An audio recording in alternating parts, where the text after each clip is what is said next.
in Igembe constituency, churches Kadidi, Murera, Kalikameu, Nkanga 1, Nkanga 2, Kanunkunu, Kiroyo, Edika, Nkiri, Kalimeko, Ntonyiro, and Adindi, as well as Kanjo, Katorone, Kamare, Mwamwere, and Etwe, together with Buadonaro and the Mporoko catchment areas, have been encroached upon by lawless individuals, thereby significantly affecting river water levels downstream.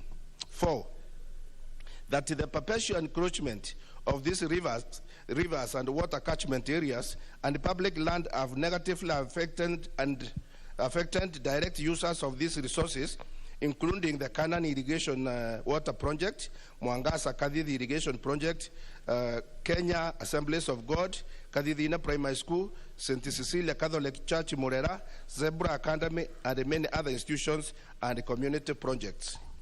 5, that the encroachment poses a problem and threat to the residents of the Igembe Central constituency in the form of possibilities of drought, extreme floods, reduced afforestation, reduced vegetation cover, pollution, contamination, sedimentation, decline in water levels, decline in water quality, loss of aquatic and terrestrial habitat, disruption of naturally stable equilibrium, loss of flood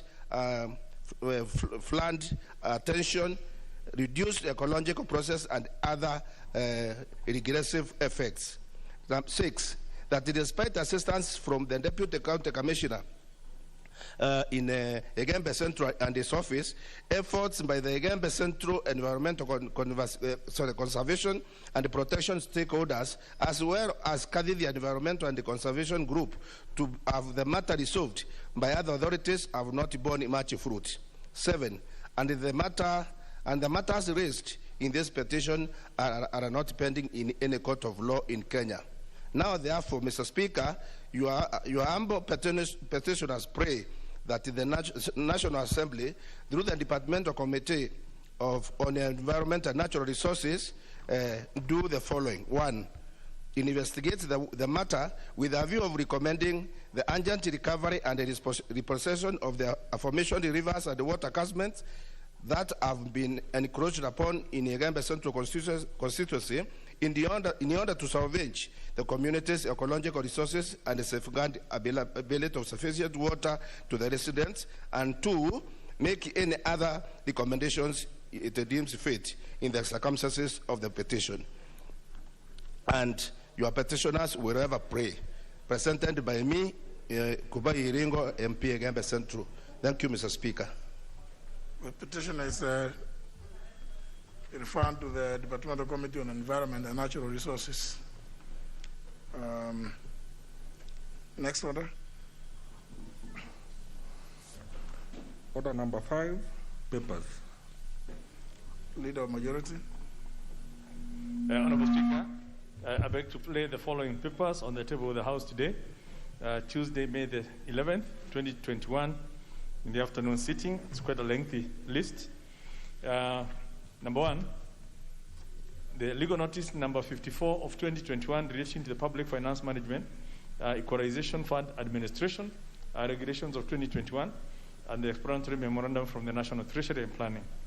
Number 2, the winding up of national government public funds. Number 3, bank supervision, annual report 2020 from the Central Bank of Kenya.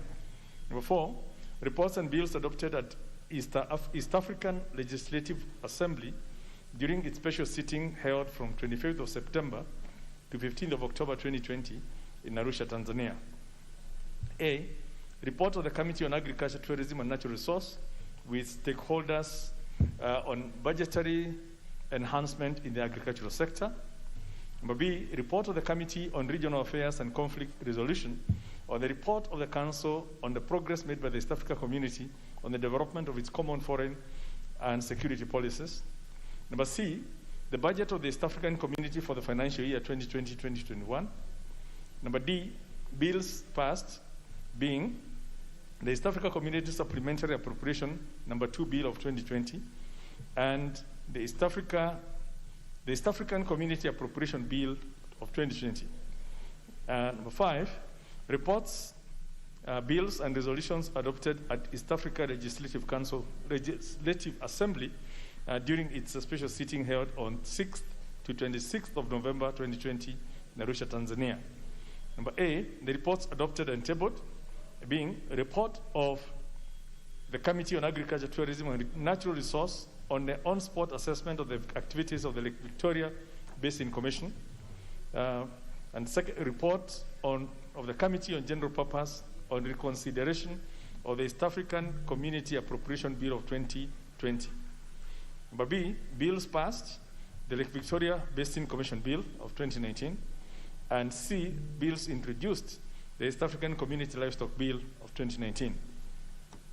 Number 6, reports of the Auditor General and financial statements in respect to the following institutions for the financial year ended 30th of June 2020 and the certificates therein.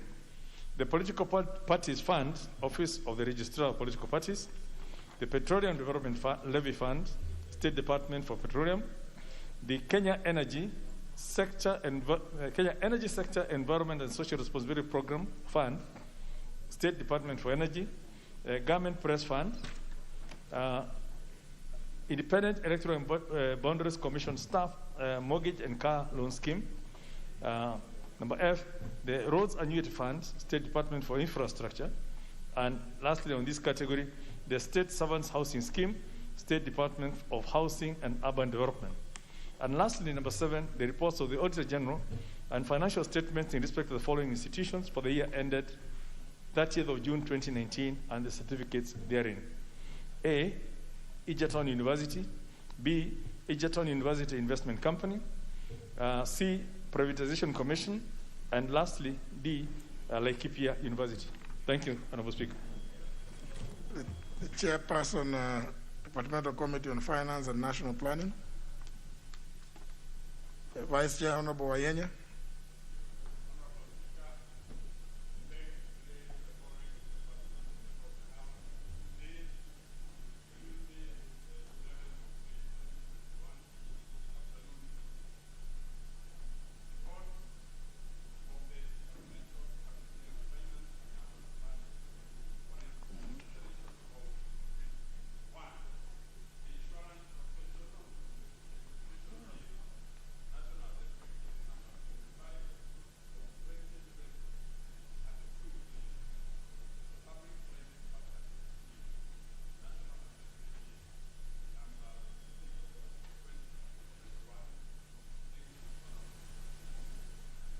Next order. Order number 6, notices of motion. Order number 7, questions and statements.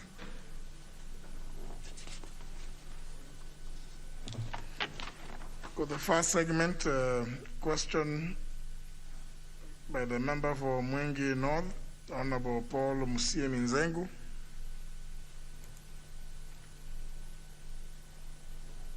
Member, you did know that you were coming to ask questions. You have been given the mic. Okay. Thank you, Mr. Speaker, for giving me this opportunity to ask question number 116/2021. The question is for myself to the Cabinet Secretary for Interior and Coordination of National Government. Number 1, could the Cabinet Secretary explain the progress made in implementing the President's directive regarding the establishment of the Gishu sub-county in Mwingi North constituency made during his visit to the constituency in July 2017? Number 2, could the Cabinet Secretary also explain the progress made with regard to allocation of a sub-county code number to operationalize the functionality of the sub-county? And number 3, what measures has the ministry undertaken to ensure that the residents of the Gishu sub-county of Mwingi North, who are a minority in the area benefit from the government resources and services provided by the sub-county office. Thank you, Mr. Speaker. Question to be replied to before the Departmental Committee on Administration and National Security. Next question is by the member for Mumias East, the Honorable Benjamin Jomo Washiali, who has requested for its deferment to Thursday. His request has been acceded to, so question deferred to Thursday morning. Next question by the nominated member, the Honorable Godfrey Osotsi. Mr. Speaker, I have fresh information regarding this question, and I had asked the table room to defer it, but since they have brought it here, I will ask you to allow me to get some time so that I bring it afresh. Okay. Thank you. So we take it out. We take it out of the order paper at your request. Next question is by the member for Madioya, Honorable Peter Kihara Kimari. Thank you, Speaker. I rise to ask questions under 150 of 2021 to the Cabinet Secretary, Education. And lawful procedure was followed and adhered to during the subsequent appointment of the current Deputy Vice Chancellor, Planning, Administration and Finance of Jaramogi Oginga Odinga University of Science and Technology. Could the cabinet, number 2, could the Cabinet Secretary explain why the candidate who ranked third during the interview for the position of the Deputy Vice Chancellor, Planning, Finance, Administration and Finance was appointed contrary to the recommendations of the University Council? Number 3, what measures is the ministry putting in place to ensure that merit, performance, and regional balance are considered in the recruitment and appointment of senior university management staff, particularly at the said university, Jaramogi Oginga Odinga University? Thank you, Honorable Speaker. To be replied to before the Departmental Committee on Education and Research. Next question by the member for Tharaka Nithi, Honorable Beatrice Nkatha Nyaga, who has requested for its deferment. His request has been acceded to, so question is deferred. Next question by the member for Nyeri Town, Honorable Ngojiri Derek. Ngojiri Derek Wambogo. Next question is by the member for Embakasi Central, the Honorable Benjamin Mwangi, also known as Ndong something. Major, Dong or Dog? Donk. Thank you, Mr. Speaker. It's Major Donk, and I like to ask question number 160, 2021, directed to the Cabinet Secretary for Arts, for Arts and Physical Planning. Number 1, could the Cabinet Secretary confirm the status of ownership of parcel of land LR number 23917 in Nairobi County, and what is the progress of the intended subdivision, if any? Number 2, could the Cabinet Secretary provide details on the progress made in availing or setting aside land for public utilities? Number 3, what step has the ministry taken to ensure that land set aside for public utilities in Nairobi County, in Nairobi City County, whenever a subdivision is carried out? Thank you, Mr. Speaker. To be replied to before the Committee on Lands. Last question by the member for Kabuchai, the Honorable Majimbo Kalasinga. Thank you, Mr. Speaker, sir. I rise to ask question number 161/2021 on the order paper to the Cabinet Secretary for Energy. Could the Cabinet Secretary provide details on the electricity connectivity to all public schools and to all health facilities and coffee factories in Kapchai constituency, particularly connectivity to Sango Primary, Lubembe Primary, Sirwa Primary, Buyanji Primary, Namikelo Primary, Nangubo Primary, and Luanda Primary schools. What measures has the ministry put in place to ensure that schools and other institutions using the solar PV systems and generators are all phased out and that all the schools are connected to the national grid? Thank you, Mr. Speaker. Question will be replied to before the Departmental Committee on Energy. Next segment of that order is a statement by request by member for Ondiwa, Martin Peters Owino. Sorry, honor members.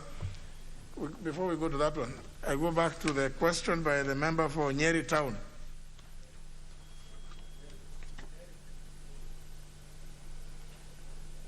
Member for Nyeri Town for the second time.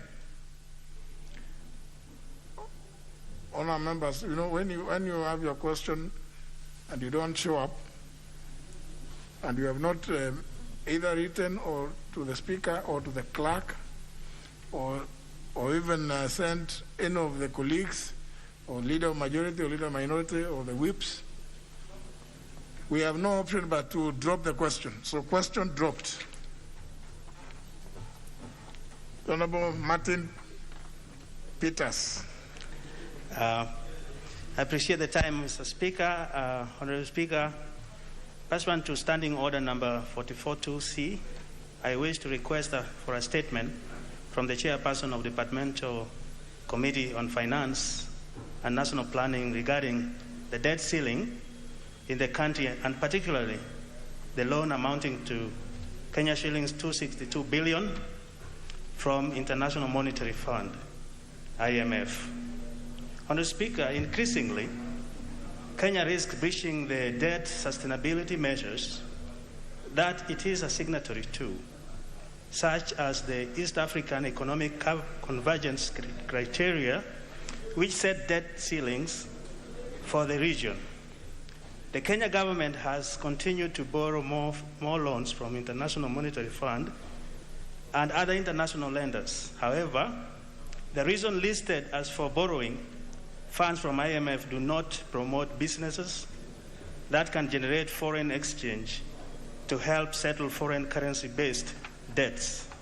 And further, it does not address the struggling small and medium enterprises, SMEs, and increasing poverty among Kenyans.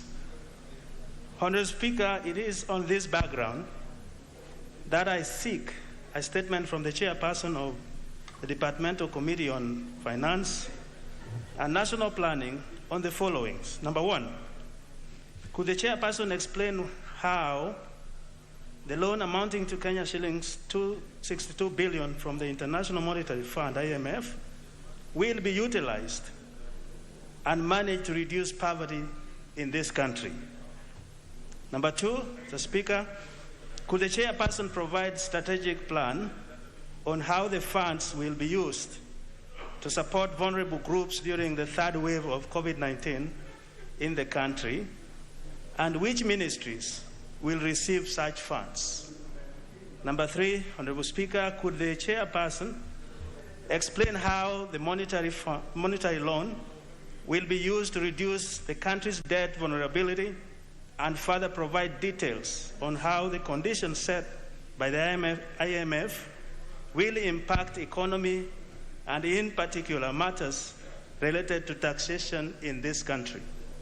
Number four, which least but very important, Mr. Speaker, could the Chairperson provide detailed plans on how funding structural and governance reforms at struggling state enterprises such as the Kenya Power and Kenya Airways, among others, will enhance economic growth in these two enterprises, which past history of poor performance regardless of funds being provided to them? I thank you, Mr. Speaker. The Chairperson, Finance, when can you respond to that statement?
Speaker, I like to first one to start the order I seek from the chairperson of the Department of Community on Transport, Public Works, House and Housing regarding heavy traffic flow in Kitengela town on the Nairobi-Namanga highway. Honorable Speaker, it is notable that the Nairobi Expressway linking James Gishuru Road, the Jomo Kenyatta International Airport, and the Mombasa Road, which is scheduled for completion soon, hopefully by the year 2022, is nearing completion, Mr. Speaker. Honorable Speaker, while appreciating the several bypasses, detours, and link roads that have been constructed within Nairobi to facilitate a smooth flow of traffic, including dualling of Mombasa Road to Machakos Junction, Mr. Speaker, is an important measure taken to address traffic flow towards Machakos and its environs, Mr. Speaker. However, it is of great concern that a gridlock of traffic of 2 to 3 hours in Kitengela town have been experienced, causing inordinate delays to the road users, Mr. Speaker. Honorable Speaker, it is against this background that I seek a statement from the chairperson of the Departmental Committee on Transport, Public Works and Housing on one, what adequate measures has the ministry put in place to ease traffic and ensure a smooth flow of traffic which will be offloaded by the constructed Nairobi Expressway at the Namanga Junction into Kitengela, Isinya and its environs?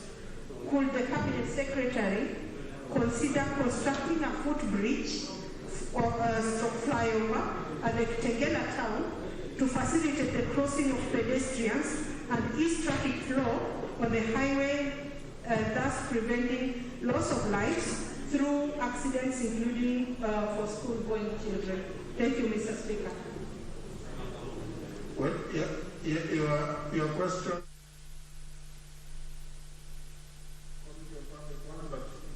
Some of the details are whether the Cabinet Secretary could consider. So I don't know whether the chairman is.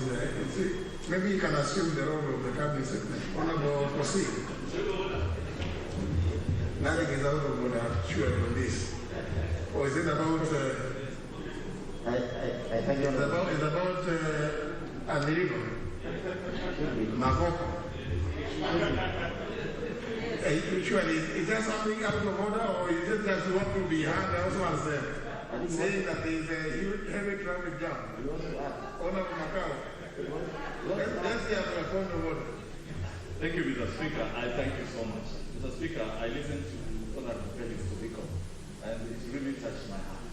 Mr. Speaker, I'm the nephew of Magoko, and I can tell you, as I alluded earlier, all 52 members of Parliament reside in Magoko. And I am sure they bear me witness. What they are seeing the evening and the morning is crazy. Children cannot reach school on time. So what is out of order?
Speaker, in July 2020, the government, through the Office of the Head of Public Service and the Principal Secretary in the State Department for Industrialization, directed that the Kenya Bureau of Standards to release consignments of expired edible oils belonging to one MS Master Freights Limited to MS Diamond Industries for use in soap manufacturing as requested by Master Freighters Limited. Following this order, the Kenya Revenue Authority proposed the utilization of a multi-agency team to handle the release of the consignments, which has, however, not been undertaken yet, thereby inconveniencing various stakeholders. Mr. Speaker, it is on this account and urgent concerns of confiscation of traders' merchandise that I humbly request you to invoke the provisions of Standing Order 2182 to refer this matter to the Departmental Committee on Trade, Industry and Cooperatives for the committee to urgently inquire into the following aspects of the matter and to report back to this august House on the findings of the inquiry and its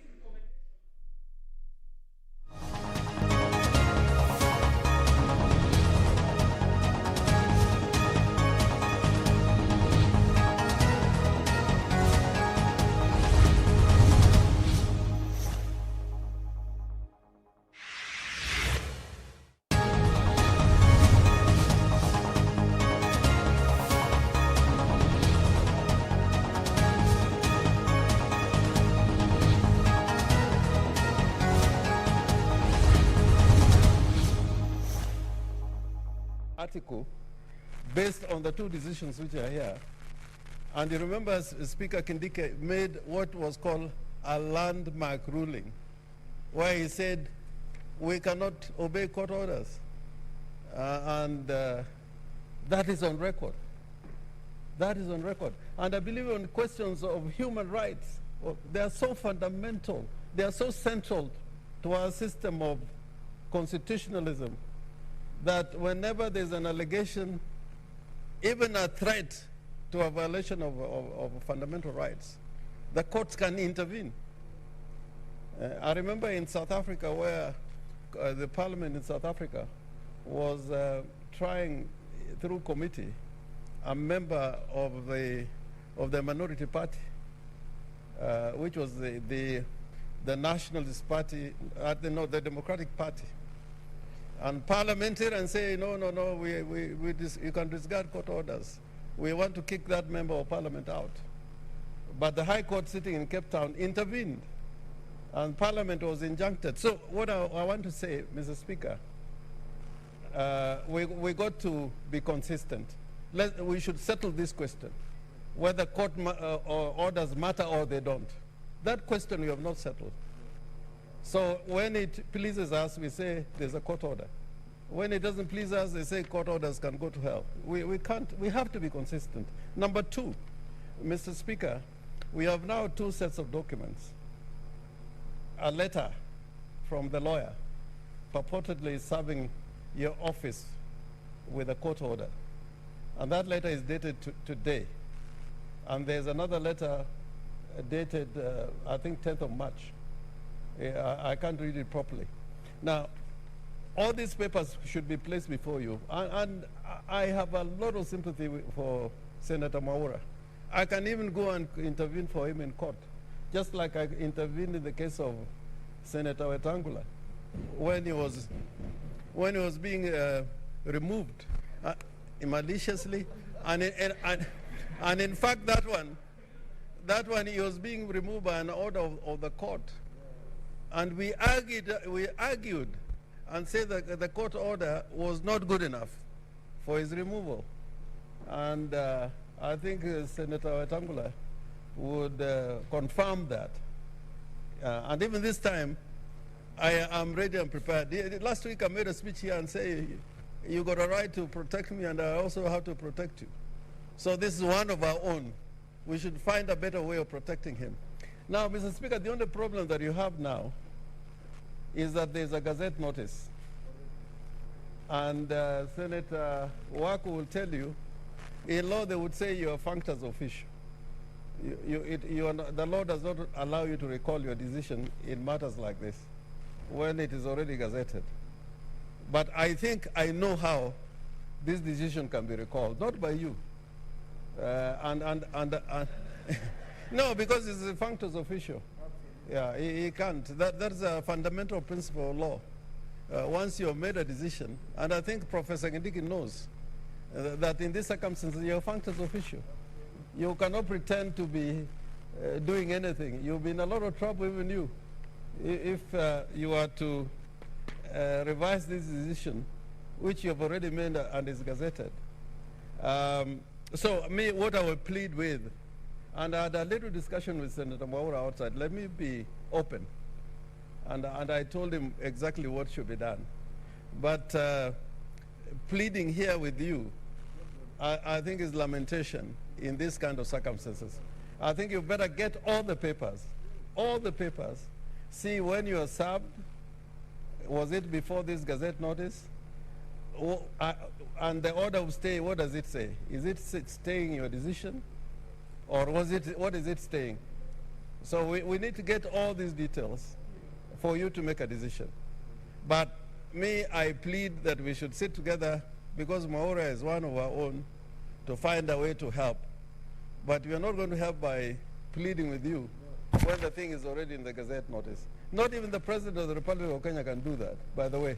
Once he gazettes something under an instrument of the law, it is over. I thank you, Mr. Speaker. Senator Wetangula.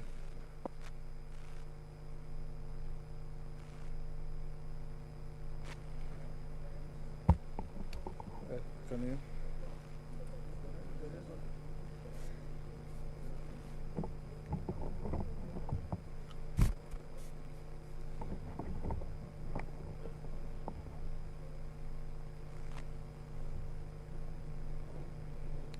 Thank you, Mr. Speaker, for this opportunity.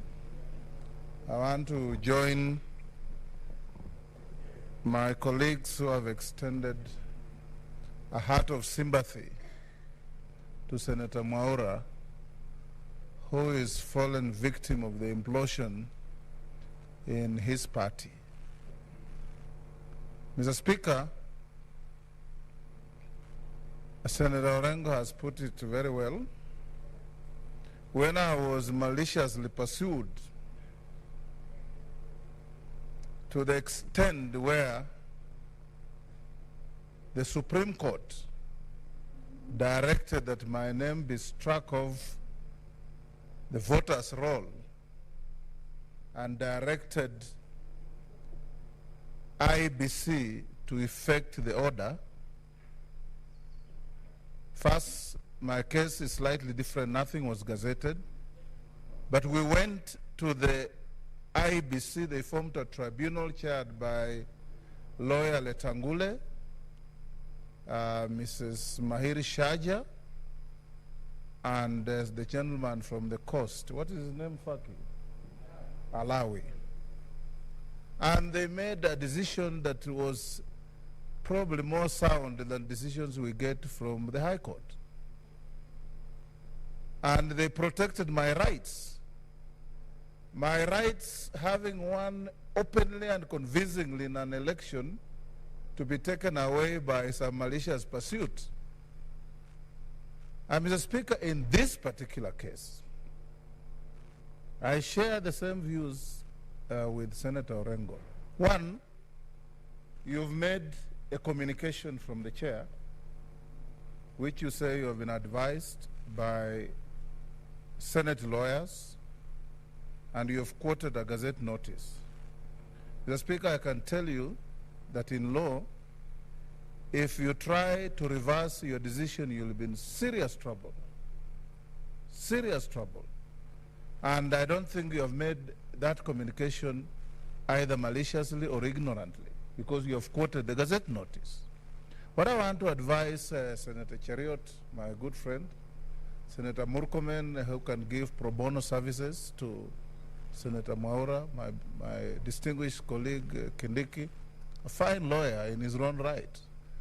who traces his roots in law, partly from me, Mr. Speaker, that the best you can and should do is, one, look at the Constitution. It says you cannot be disenfranchised until you have exhausted all the machinery and the steps of appeal. I don't know if Senator Maura has exhausted that. Number two is to go to court and fight ferociously. And some of us who stand for rights of others are available, if we are requested, to lend a hand and our brain to expunge and annul the Gazette notice. Because neither the government printer, nor the Speaker of this House, nor any person other than the High Court can expunge that Gazette notice and go back to the status quo ante. Then Senator Maura's position will be saved. So we can debate here, Mr. Speaker, for the next 1 hour and say a lot of things with very colorful language, quote the law, quote Shakespeare, quote Greeks, quote everybody. But, Mr. Speaker, eventually, it is a matter of application of the law. And I agree with Senator Orengo that we need finally to agree as a House. Do court orders matter or not? Senator Cheriot, you avoided to mention that it's me who said here last week that this House has benefited immensely from court processes. It is me who said that, and I dare say that our advice or opinion and our several forays in court is what has given dignity, standing, presence, and respect to this House. Otherwise, we would have been overrun. We have enemies from every direction, but courts have been our first and last line of defense. Thank you. Okay, honorable senators, I've listened. I have heard. The only thing I can promise, one, or confirm, is that at the time I sat here, I had not seen any court order. Because you remember, we came here at 10. Number two, on Tuesday, I will avail all the documents that led to that decision. Because there are also other pending petitions, you know, in my office where action has not been taken, and there must be a reason why action has also not been taken. So on Tuesday, I promise to show you all the documentation that I have that led to that process. Next order.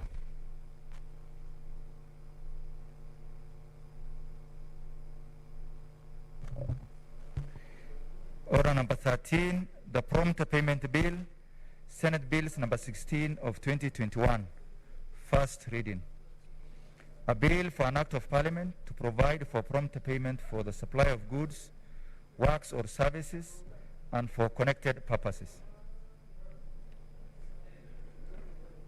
Next order. Order number 14, Committee of the Whole, the Constitution of Kenya Amendment Bill 2020.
Honorable Senators, kindly take your seats. Shiunga, we will come back again for yes. Will you come again for yes? Honorable Senators, kindly take your seats. The volume is not.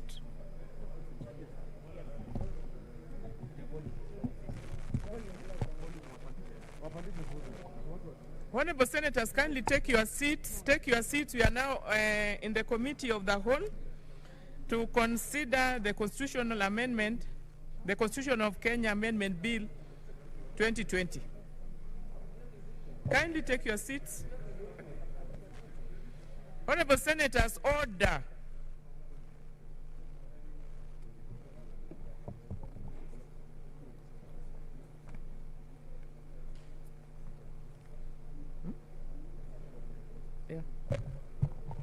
Clauses 2, 3, 4, 5, 6, 7, 8, 9, and clause 10. I propose the question that clauses 2 to 10 be part of the bill. I put the question that clauses 2 to 10 be part of the bill. Division at the end.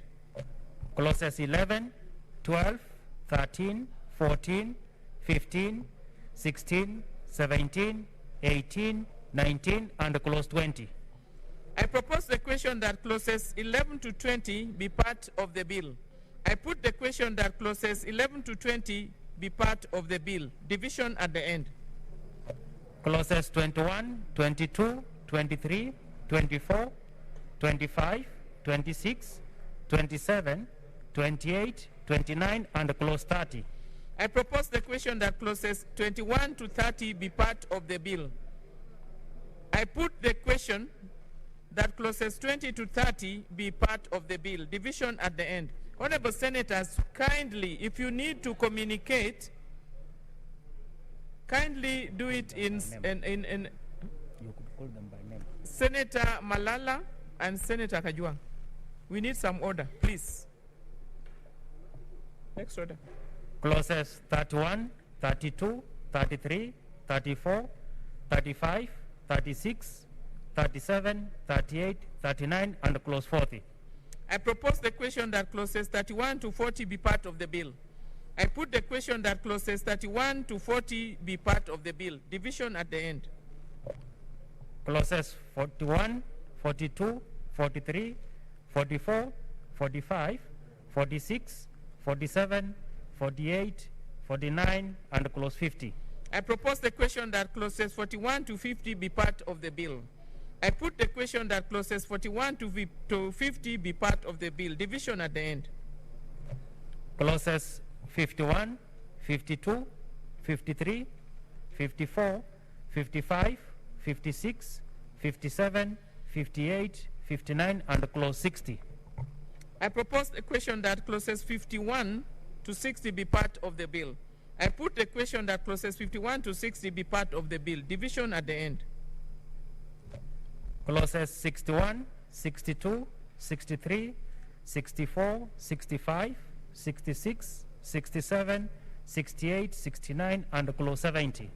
I propose the question that clauses 61 to 70 be part of the bill.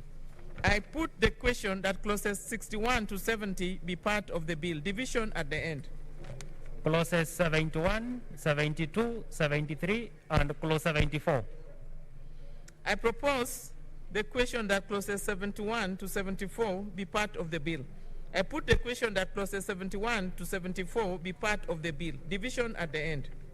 The first schedule. I propose the question that the first schedule be part of the bill. I put the question that the first schedule be part of the bill. Division at the end. The second schedule. I propose the question that the second schedule be part of the bill. I put the question that the second schedule be part of the bill. Division at the end. The title and clause 1. I propose the question that the title and clause 1 be part of the bill. I put the question that the title and clause 1 be part of the bill. Division at the end.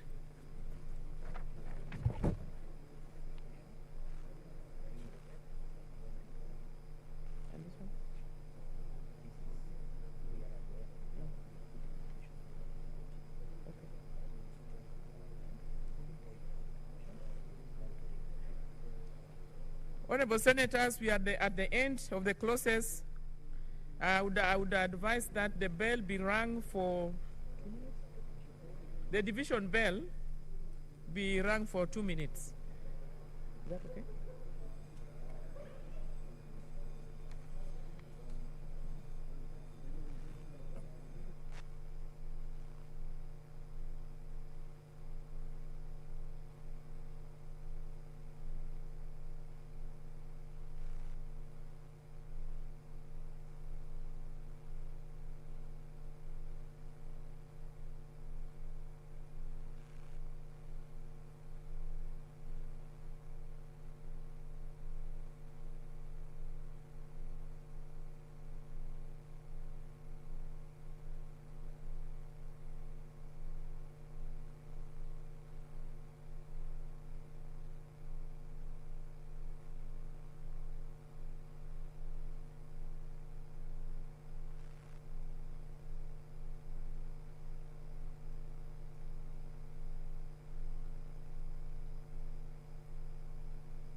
Honorable Senators, kindly take your seats.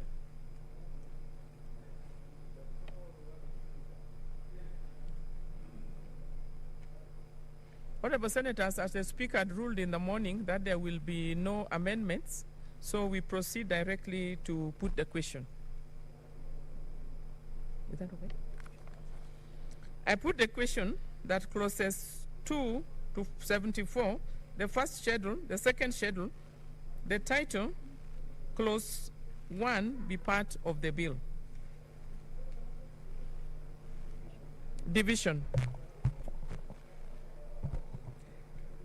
Senator Adan Duro Fatuma. All as once. You can grab that.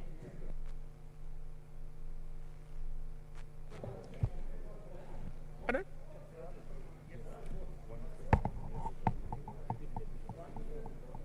Can I put the question again? Let me put the question, and the voting is yes or no, and it is 1, yes. No, we are going to do 2. Then, yeah.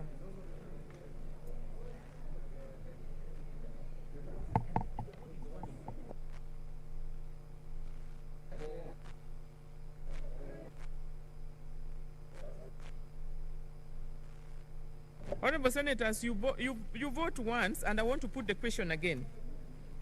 I put the question that clauses 2 to 74, the first schedule, the second schedule, the title, and clause 1 be part of the bill. Division. Senator Adan Duro Fatuma. I vote yes. Senator Ali Abdullahi Ibrahim.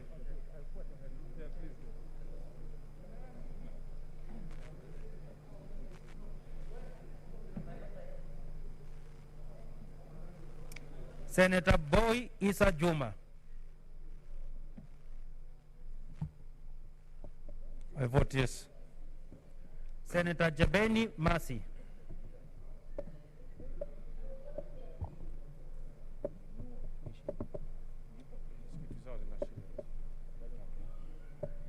Senator Cherarke Samson.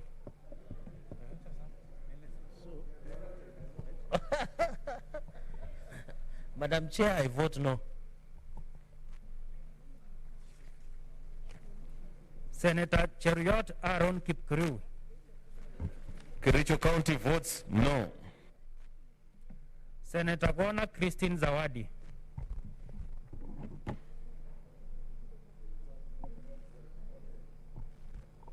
I vote yes.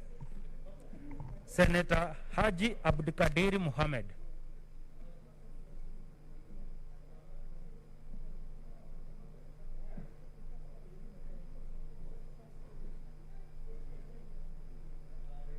Senator Haji Abdikadir Mohammed.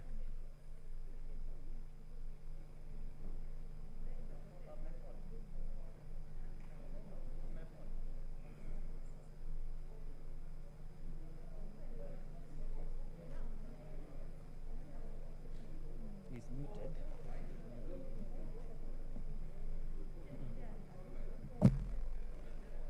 Honorable Senator, please unmute. You muted your... I have unmuted. Okay, now you can vote. I think. Okay, Madam Chair, I vote yes. Senator Haji Faruma Ali. I vote yes. Senator Halake Abushiro Soka.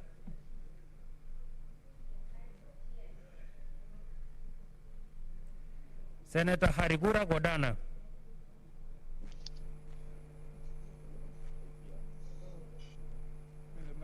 Yeah, I vote yes. Senator Iman Farihada Deko.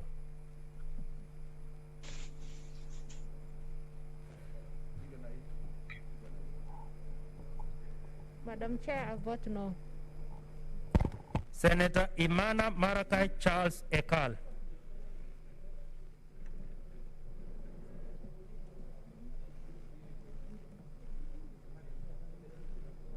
Senator Inima Gertrude Musuruve.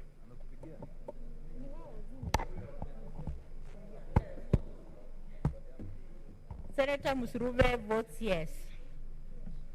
Senator Kajwang Moses Otieno. I vote yes. Senator Kamar Margaret Chepkoech. I vote yes. Senator Kangata Irungu.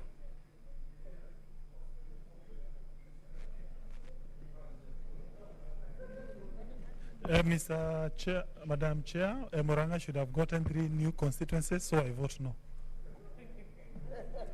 Senator Kasanga Sylvia Mweni.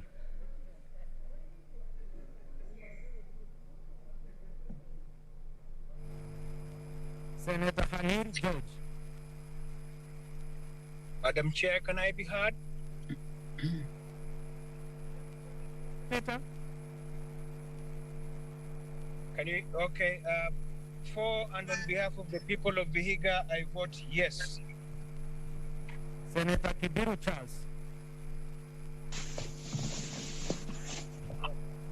Sir Charles votes yes. Senator Kihika Susan.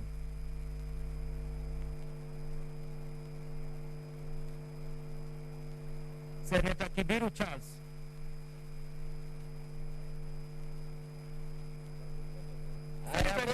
Yes. Just vote, please. Senator Charles Kibiru votes yes. Senator Kihika Susan.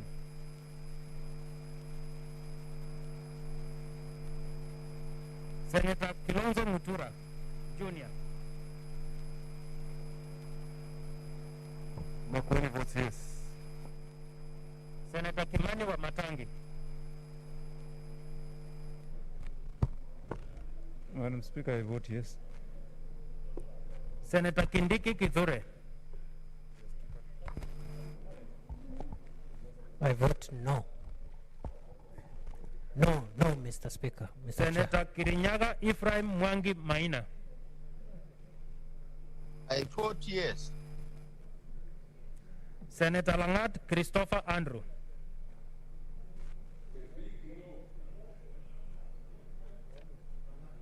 Senator Lelewel Tumbesi.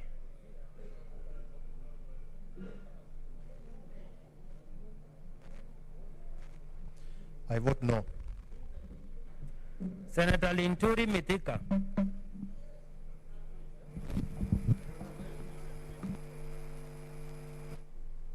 Mr. Chairman, I vote no. Senator Loitip Annual.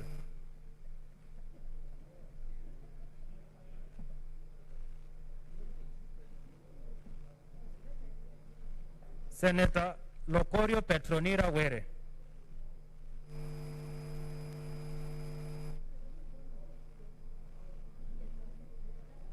Senator Mazayo Stewart Mwashiru. I vote yes. Senator Mahmoud Mohamed Maalim. I vote yes. Senator Makori Beatrice Kwamboka.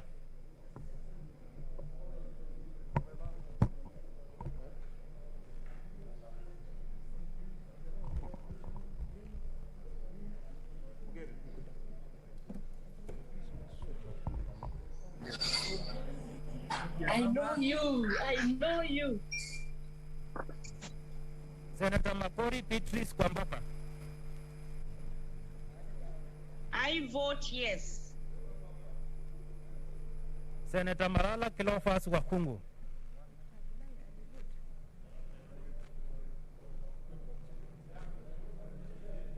I vote yes.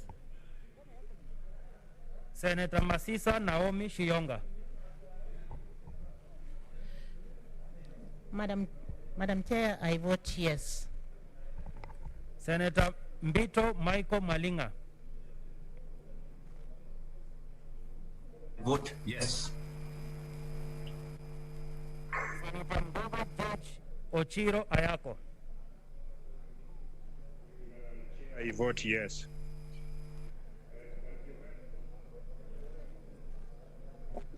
Yes, Senator, we've heard you. We have heard you. Yes, that's fine. Senator Milgo Alice Chapkorir.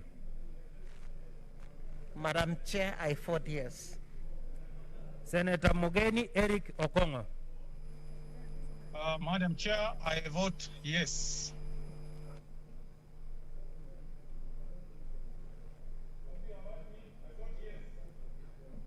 Yes, we have heard you. Senator Moi Gideon.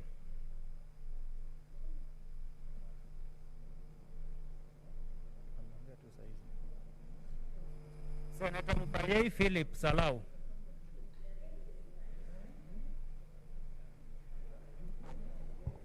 I vote yes. Senator Mugo Peth Wamboi.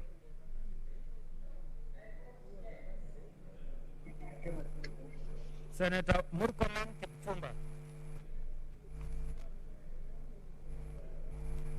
Madam Chair, I vote no.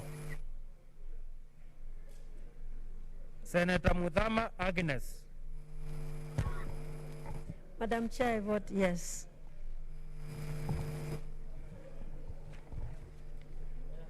Senator Mwangi Paul Gidyomi.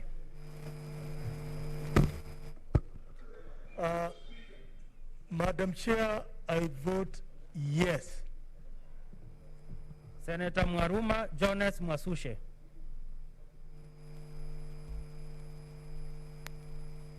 Votes yes. Senator Munyihaji Mohamed Faki. I vote yes. Senator Nderitu John Kinyua. Madam Chair, I vote yes. Senator Ndwiga Peter Njeru.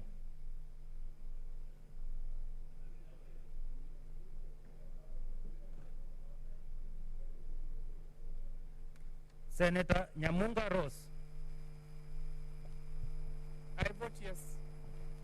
Senator Olekina Ledama. Madam Chair, I vote yes.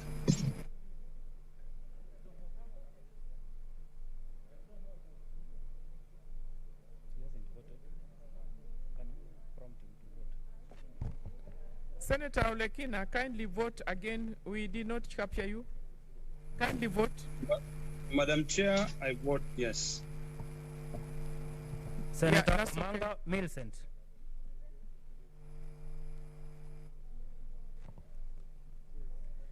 Napiga la. Senator Ongeri Samson. Madam Chair, I vote yes. Senator Orengo James.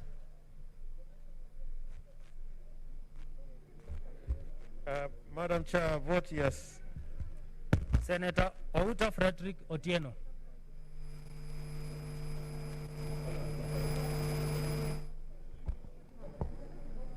Madam Speaker, I vote yes. Senator Pareno Judith. Madam Speaker, I vote yes. Senator Bogisho Samuel. Madam Chair, I vote yes. Senator Pringei Victor. Madam Chair, I vote yes. Senator Sakaja Johnson. Madam Chair, I vote yes. Senator Mary Yane.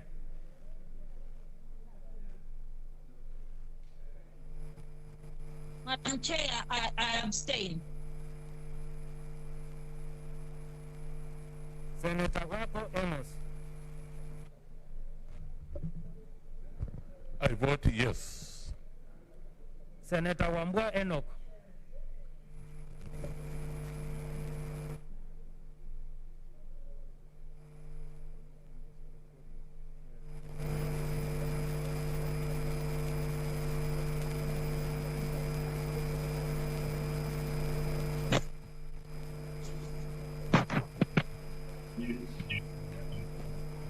Madam Chair, I vote yes. Senator Wako Naomi Gilo.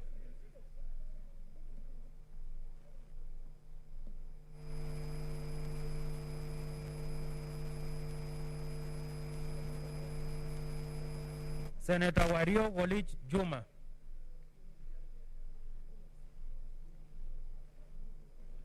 Senator Wetangula Moses. Madam Chair, I vote yes on my behalf, on behalf of Fort Kenya and the people of Bungoma. Senator Zani Agnes.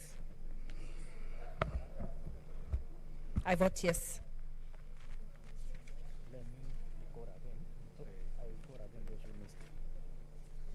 Yes. Senator Ali Abdullahi Ibrahim.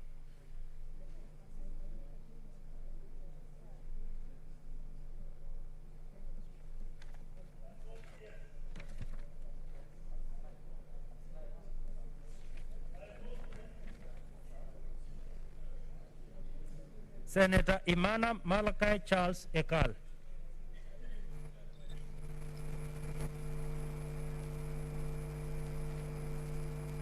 Senator Kihika Susan. Madam Chair, I vote no.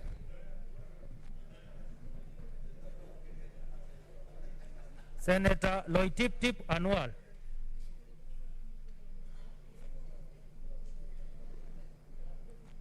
Senator Locorio Petronira Were. I vote yes. Senator Moi Gideon. I vote yes.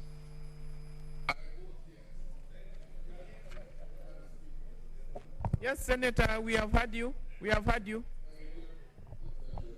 Senator Ndwiga Peter Njeru. You know what I did? I was giving you.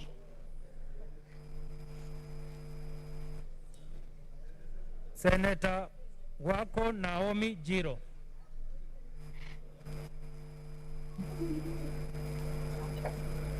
I vote yes.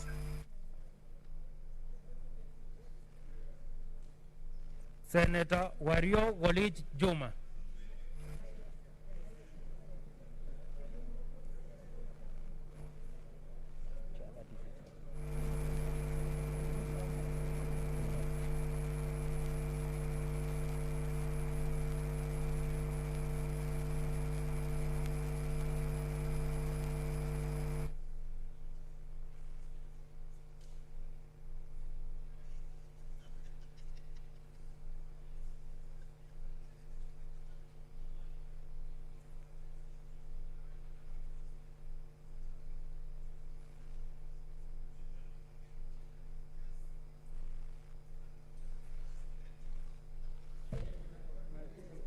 Senator Ndwiga Peter Njeru.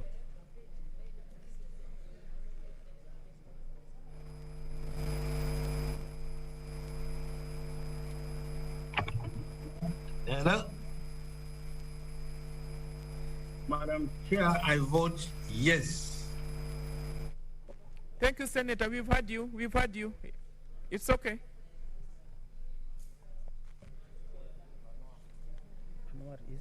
Senator Loitip Anwal. Senator Wario Walid Juma.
Honorable Senators, here the results are as follows: ayes 51, nays 11, abstention 0. The ayes have it. Mover. Mover, please. One abstention. Abstention is 1. Yes. So, mover, please. Mover.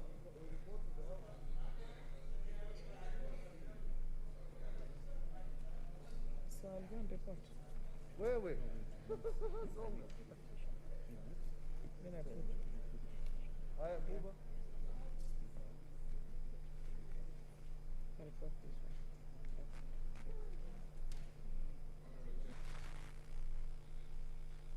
Do report to the Senate its consideration of the Constitution of Kenya Amendment Bill 2020 and its approval thereof without amendment. Honorable Senators, let's have some order. Let's have some order, please. I put the question that the committee do report to the House its consideration of the Constitution of Kenya Amendment Bill 2020 and its approval thereof without amendments. As many as are of the opinion say nay, aye. And those of the contrary opinion say nay. The ayes have it.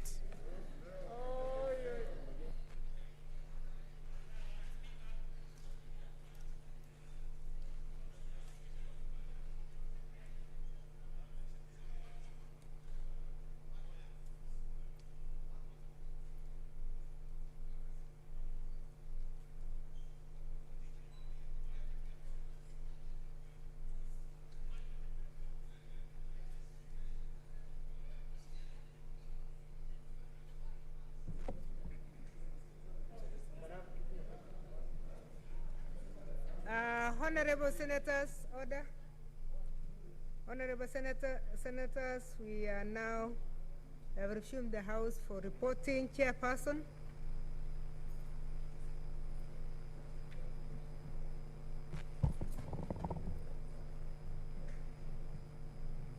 Honorable Speaker, I beg to report that a committee of the whole has considered the Constitution of Kenya Amendment Bill 2020 and its approval thereof without amendments. Mover.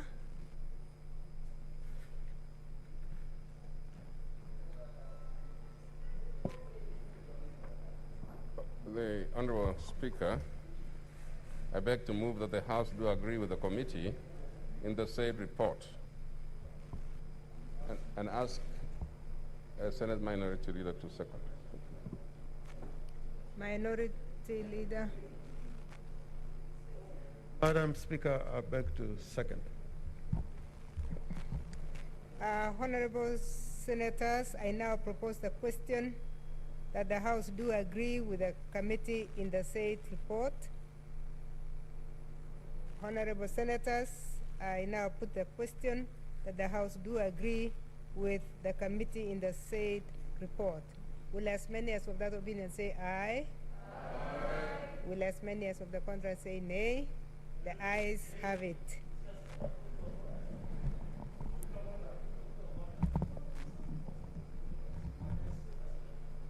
What's your point of order, Senator Jerarge?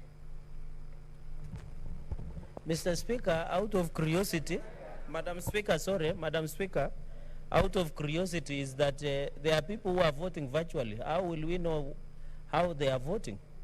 I think in future we need, and most of our supporters who are opposing the report are virtual, so and they are online. So, Mr. Speaker, in future, I don't know how we will work with the standing orders, since we are voting virtually, and when you have so the vote, we doubt the validity of the vote, Mr. Speaker. Madam Speaker, with all due respect. Senator Jerarge, that did not sound like a point of order. It is not, because we are a hybrid system and we have seen everybody who has voted, and there are procedures on how to vote virtually is okay. Anything else we can discuss later.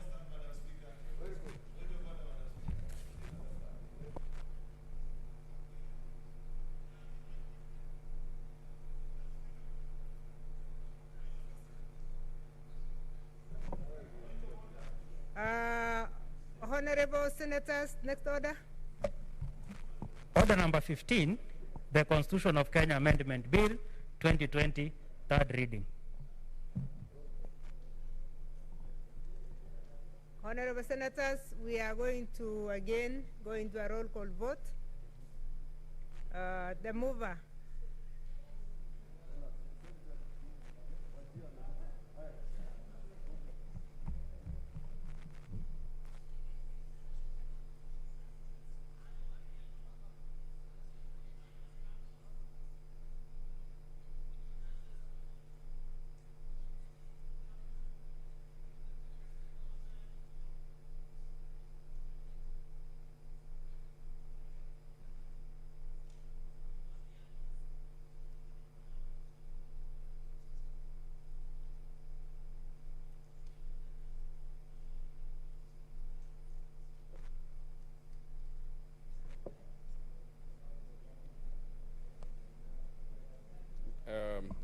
Honorable Speaker, I beg that the Constitution of Kenya Amendment Bill 2020 be now read a third time, and ask Senate Minority Leader to second.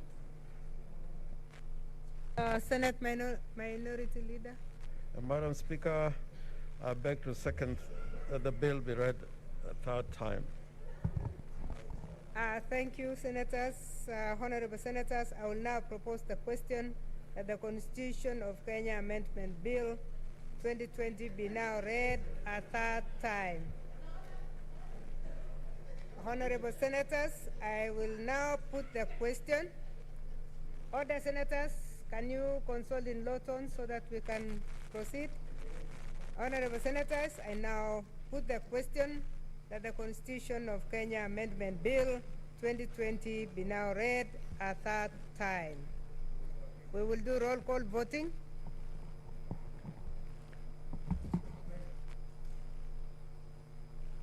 Then, can we ring a bell for 2 minutes while the tellers come forward, please?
I now refresh the question again.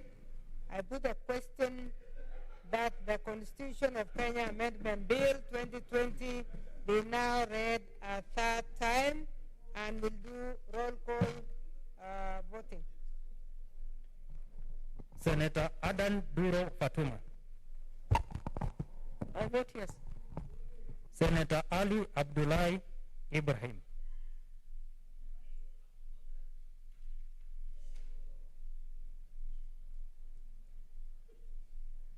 Senator Boy Isa Juma. I vote yes. Senator Chebeni Masi.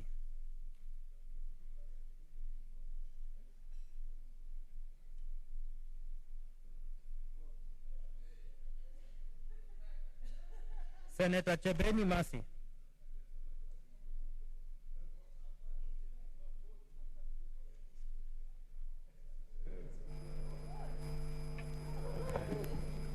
Senator Chebeni, please vote. We can see you vote. You have voted. Madam Chair, I vote yes. Thank you. Senator Cherarke Samson.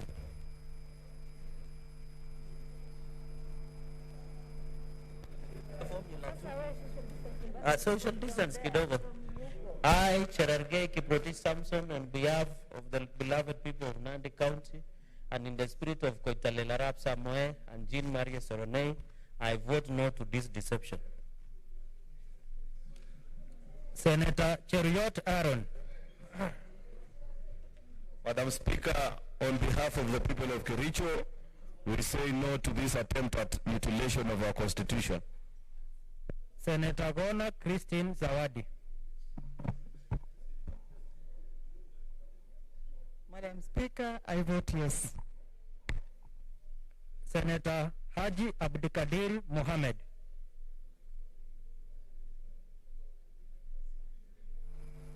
Madam Speaker, I vote yes. Senator Haji Faria Ali.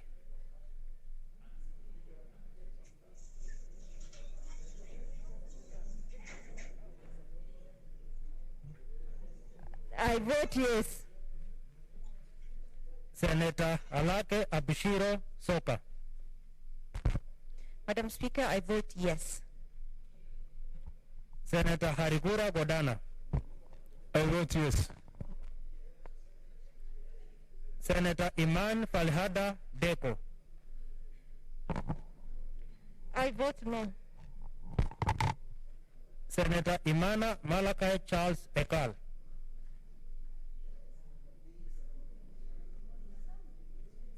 Senator Inima Gertrude Musuruve. Madam Speaker, on behalf of PWDs in this nation, I vote yes. Senator Kajwang Moses Otieno. Madam Speaker, on behalf of Homa Bay County, I vote yes. Senator Kamar Margaret. I vote yes. Senator Kangata Irundu.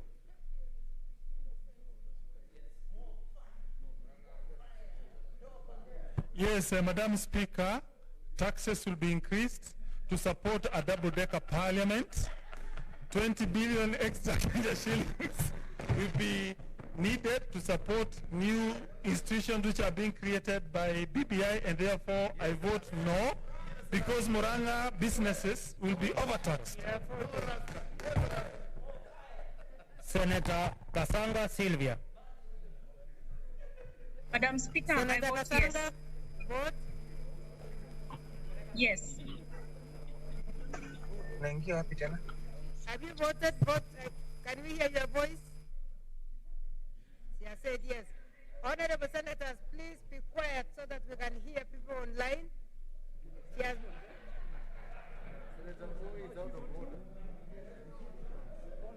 Honorable Senators. Senator Kasanga, please vote.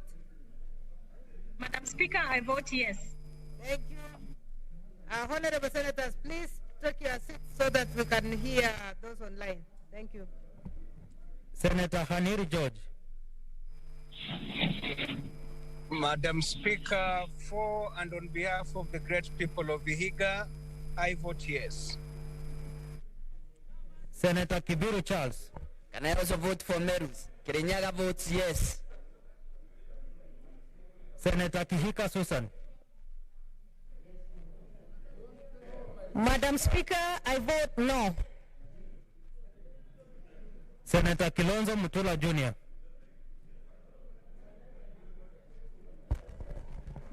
Makweli County votes yes. Senator Kimani Wamatangi. Madam Speaker, I vote yes. Senator Kindiki Kidhure.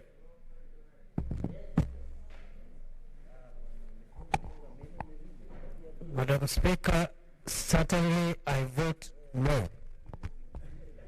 Senator Kirinyaga Ephraim Mwangi Maina. I vote yes. Can you hear me? Thank you. Senator Langat Christopher Andrew.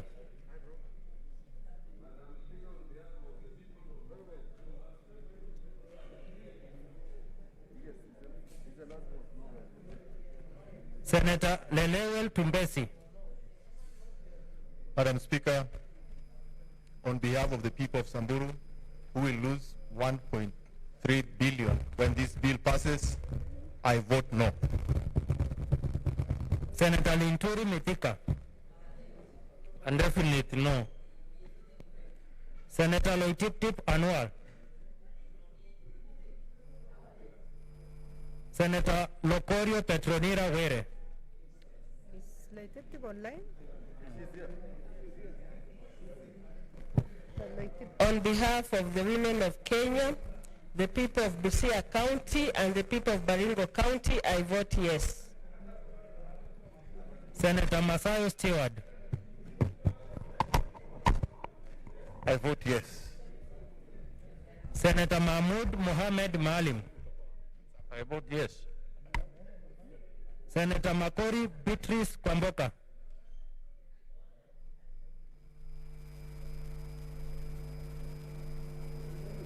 Senator Kwamboka, you are on mute. Senator Kwamboka, unmute.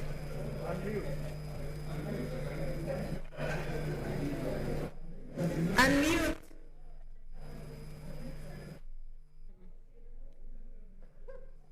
Senator Kwamboka, we cannot hear you. Please unmute. I have unmuted. Bas, now we can hear you. On behalf of ODM, the women of Kenya, and the Nairobi women, I proudly vote yes. Thank you. Senator Malala Cleophas Wakungu.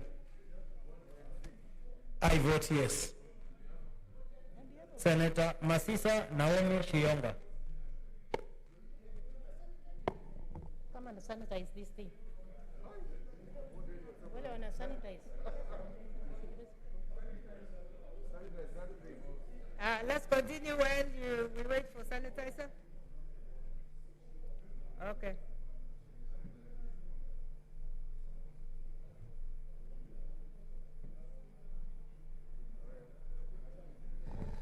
Madam Speaker, for the benefit of women in this Republic of Kenya, for this constitution, and on my behalf, I want to say that I vote yes and support Baba and His Excellency Uhuru Kenyatta. Thank you.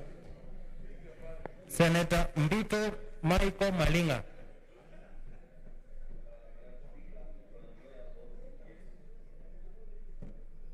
Senator Mbogo George Ochiro Ayako.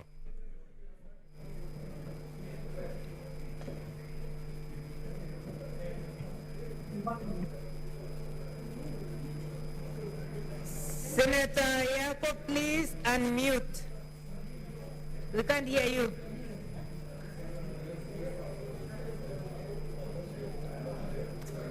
Senator, please unmute. We cannot hear you. Please unmute. Unmute. Senator, you are still on mute. Please unmute. We can't hear you.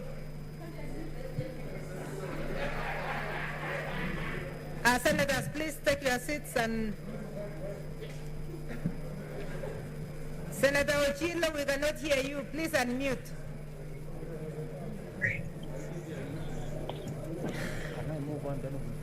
Okay, let's move on. Senator Mulgo Alice. Madam Speaker, on behalf of the great people of Bomet County, Kening Money, and 2 new extra constituencies, I vote a big yes to BPI. Senator Mogeni Eric Okongo. Madam Speaker, on behalf of the people of Nyamira, I vote yes. Senator Moy Gideon. Senator Moy Gideon. Madam Speaker, I vote yes. Thank you. Senator Mpaye Philip Salau. Madam Speaker, I vote yes. Senator Mugo Beth Wamboi.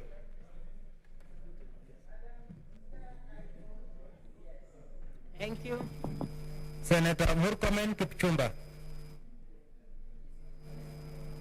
Madam Speaker, for the third time, and in the best interest of our great republic and for posterity and for history to remember us, we are not able to see I you. vote a big... Madam Speaker, can you hear me? Yes, but we want to see your face. Yes, thank you. As I said, Madam Speaker, on behalf, for the third time, and on behalf of the people of Kenya, and for posterity, for the good of the nation, and for history to remember us, Madam Speaker, I vote a big no.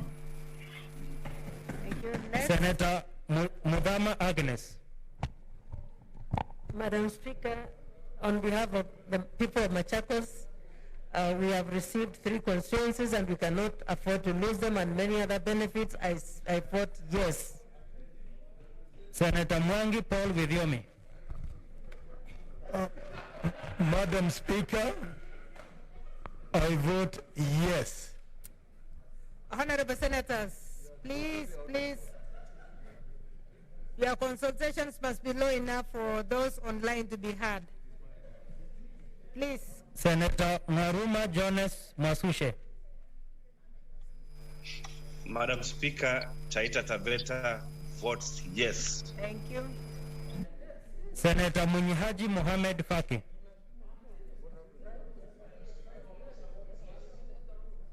Where is Mombasa? Mombasa votes yes. Yes, now we can see you. Thank you. Senator Nderitu John Kinywa. Madam Speaker, I vote yes. Thank you. Next. Senator Ndwiga Peter Njeru.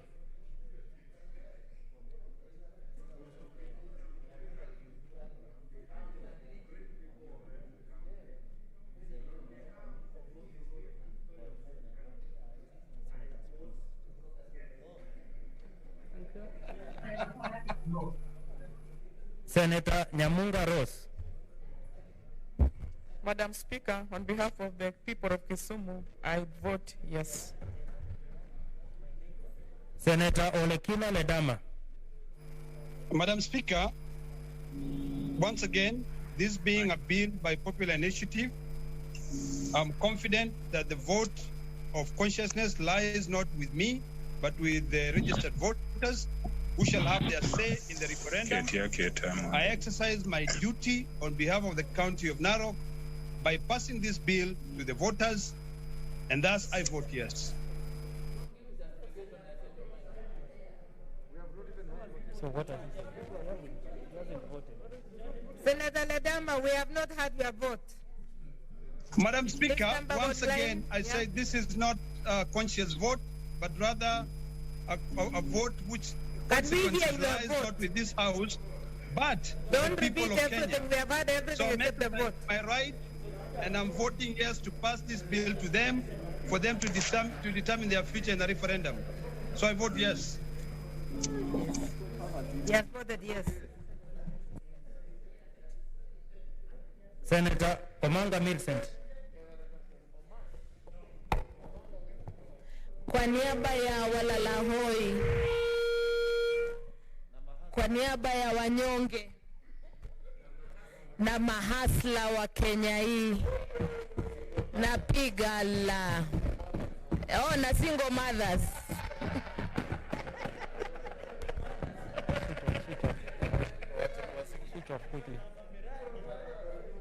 Senator Ongeri Samson. Members, order, members. Order, Senator Gerard Gay, please. Can we consult in low tones so that we can complete? Senator Ongeri Samson. Madam Speaker, I vote yes. Senator Orengo James. Madam Speaker, I vote yes. Senator Outa Frederick Otieno. Madam Speaker, I vote yes. Senator Pareno Judith. For the sake of Kajiado County, the women, my party ODM that believes in devolution, peace and prosperity of this country, I vote yes. Senator Provincial Samuel. Madam Speaker, on behalf of the people of West Pokot, I vote yes. Senator Pringei Victor. Madam Speaker, I vote yes. Senator Sakaja Johnson. Madam Speaker, on behalf of the 4.3 million residents of Nairobi County who deserve adequate representation, hence the 12 more constituencies. On behalf of the urban poor who deserve more resources, hence 40 billion for Nairobi, I vote yes. Senator Mary Giane.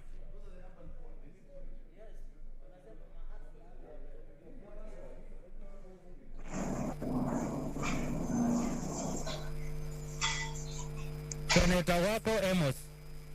Senator Mary, we can't see her. She's there. Senator Mary, please come online.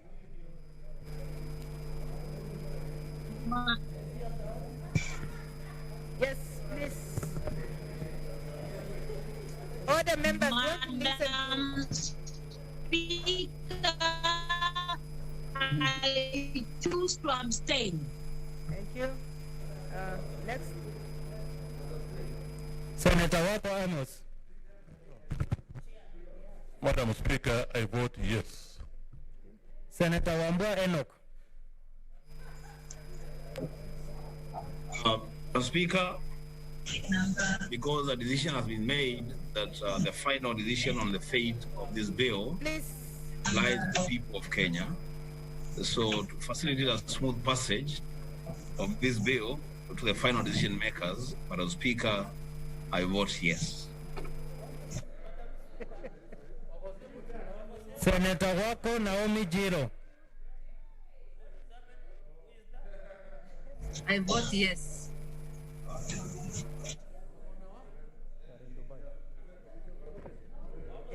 Senator Wario Wolich Juma.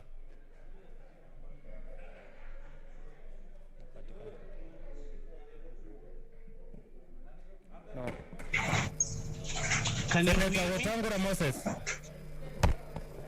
Madam Speaker, on behalf of myself, for Kenya Party and One Kenya Alliance, I vote yes. Senator Zani Agnes. I vote yes.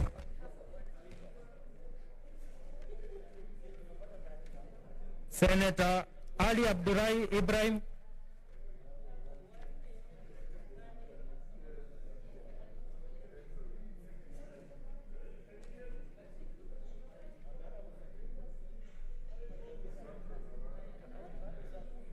Yes.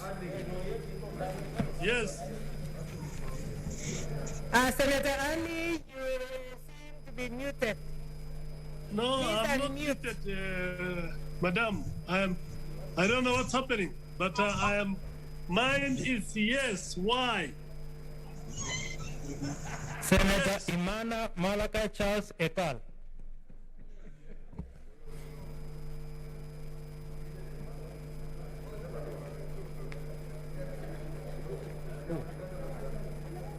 Senator Imana, we have not seen you. Senator Imana and Senator Okilo Ayako, please come back online. Senator Loitip Anwal.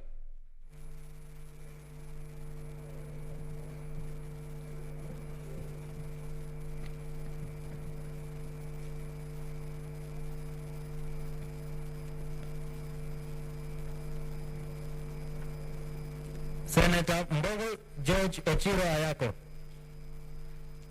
Madam Speaker, can you hear me? Yes, now we can hear you. Madam Speaker, I, Dr. Mbogo George Ochilo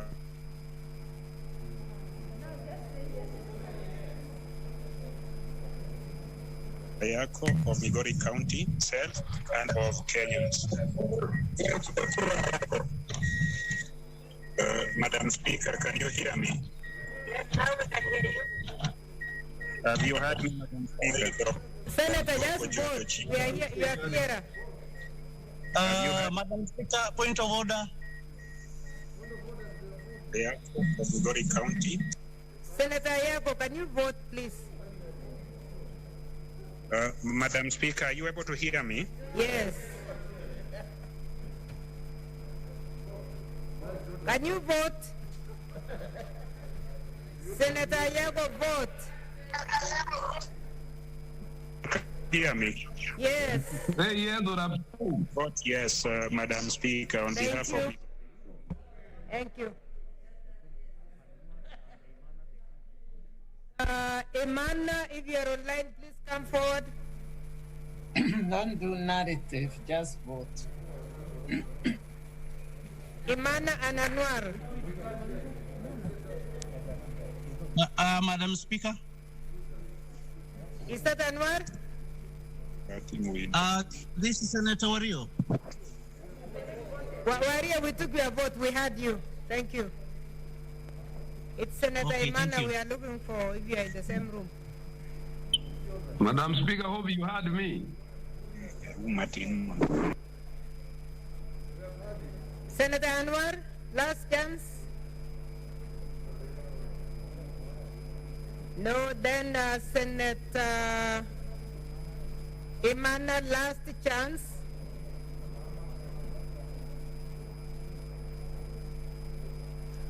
I think we just proceed.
Honorable Senators, we now have the results of the vote, and I request that the two members please take seats as we announce the results of the vote, how you have voted for BBI.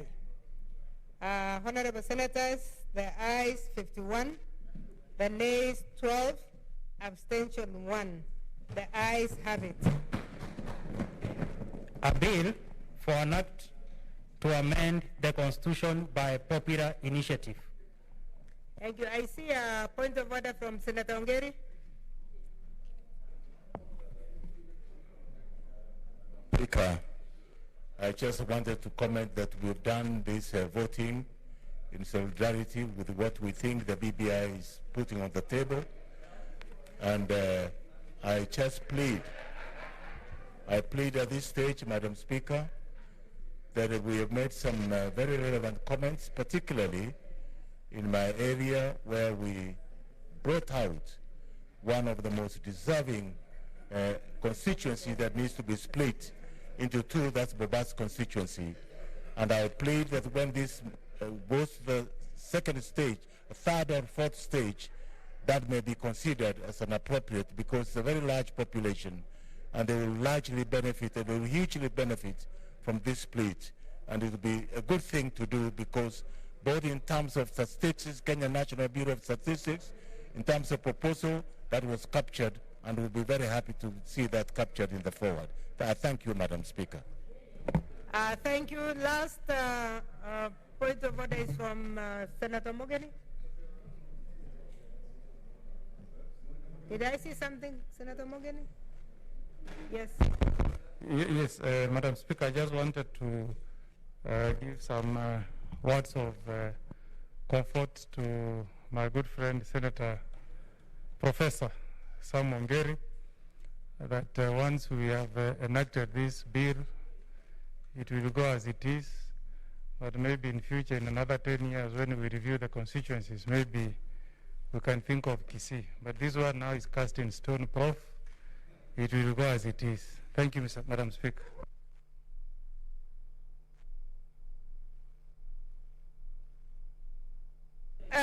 Thank you, Senator Orengo.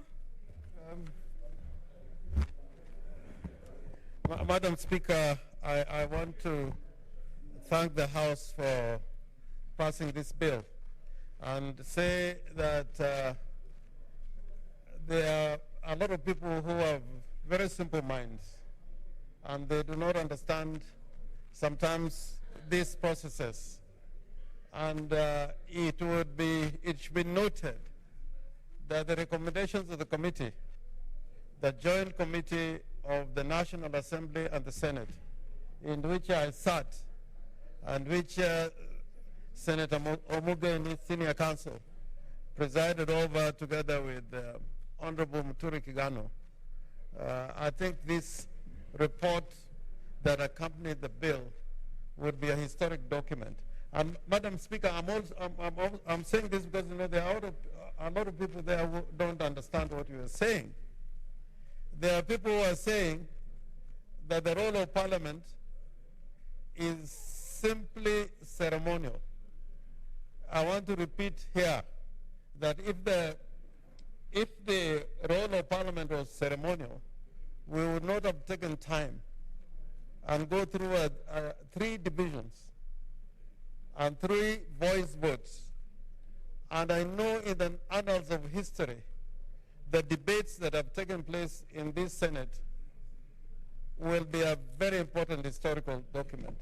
Indeed, I am hoping that in the records of this Parliament, we should not just have it in the Hansard. I think there should be a report on of the Hansard on this debate. This debate, Senator Zawadi, you will be surprised that 20 years from now, when some of us will not be alive, your speech in this debate may be used in order to try and determine, because we are the makers of this document, unlike some people think, what prompted us to pass this bill. So our work has not been in vain, and the debates here have not been in vain. And I know in the history of this Parliament, and Madam Speaker, I remember reading a report, just a report on the contribution of the Kenya People's Union during a period of time. There was a special report given at that time by the National Assembly and printed by the government printer, the contribution of the Kenya People's Union in the debates in Parliament at that time. So the work we have done here is not in vain at all, and I want to commend every member that spoke on this bill. And finally, I think it should be remembered, for those who have misunderstood us out there, that the recommendation of the committee, Madam Speaker, you know, there's a very noisy part of this House. Senators, please console in low tones so other members can be heard. Yeah, all the time, you know, really. And Madam Speaker, you know, these days we are very lucky. There are no people in the gallery, but there's a time when, you know, there will be a lot of Kenyans looking at how their members make the law. And sometimes what we see here is very dispiriting, because we are carrying out a very important duty. And remember, we stopped debating when one of us was arrested because it was an important debate for which we wanted to participate.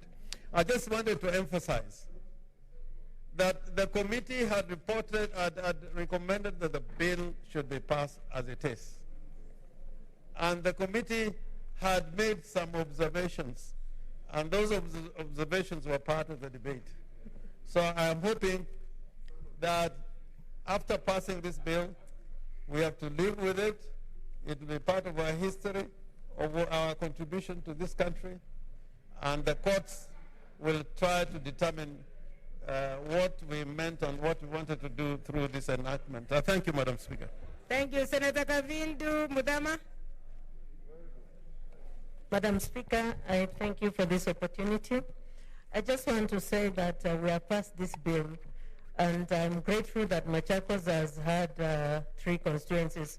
But there is one area, which is Masinga, which is very sparse. I'm just praying that next time they'll be considered and given some constituencies. Thank you very much. Thank you, Senator Wetangula Moses.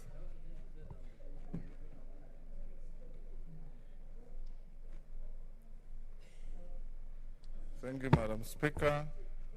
I also want to join in congratulating this House in totality for the mature debate and the vote that we have registered this afternoon. Mr. Speaker, Madam Speaker, in the history of this House, no bill has been debated as vigorously and extensively and deeply as the bill we have passed this afternoon. Every single member desired to speak, and those who didn't speak probably are less than 10. And all that spoke were constructive. Even those that did not support the bill, like my distinguished colleague from Kericho, were very eloquent in their treatise. Senator Milo Manga is also gesturing at me to acknowledge her contribution. Mr. Speaker, Madam Speaker, and I want to say that she made very, very positive contributions.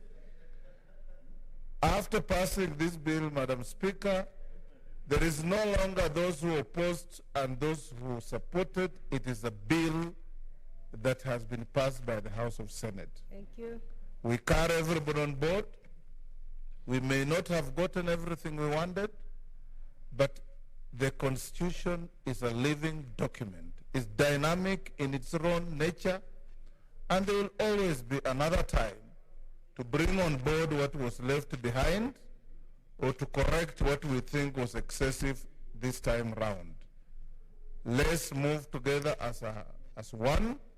And I want to encourage my colleague Cherargei, Aaron Cheriot, Murkomen, and everybody that as we go out now to the referendum, that let's move as one. Let's unite the country and let's be each other's keeper. That is the only way Kenya will move forward.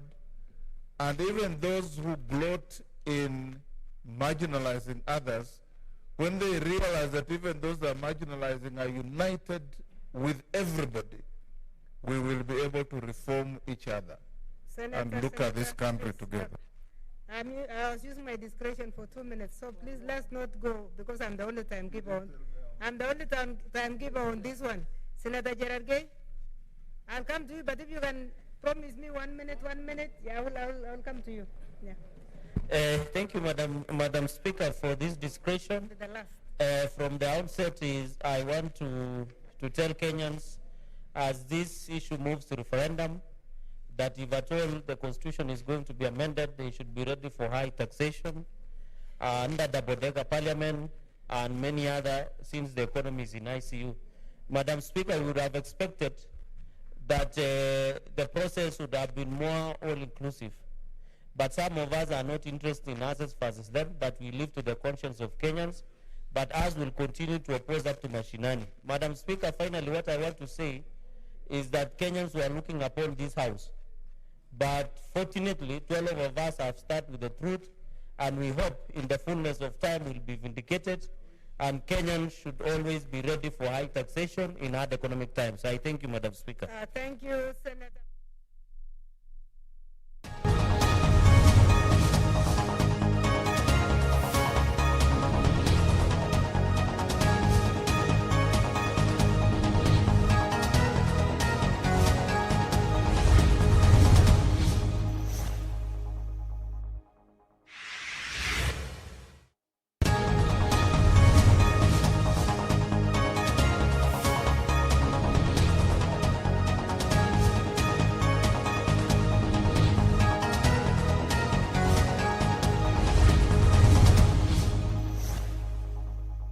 I propose the question that part 2 be part of the bill.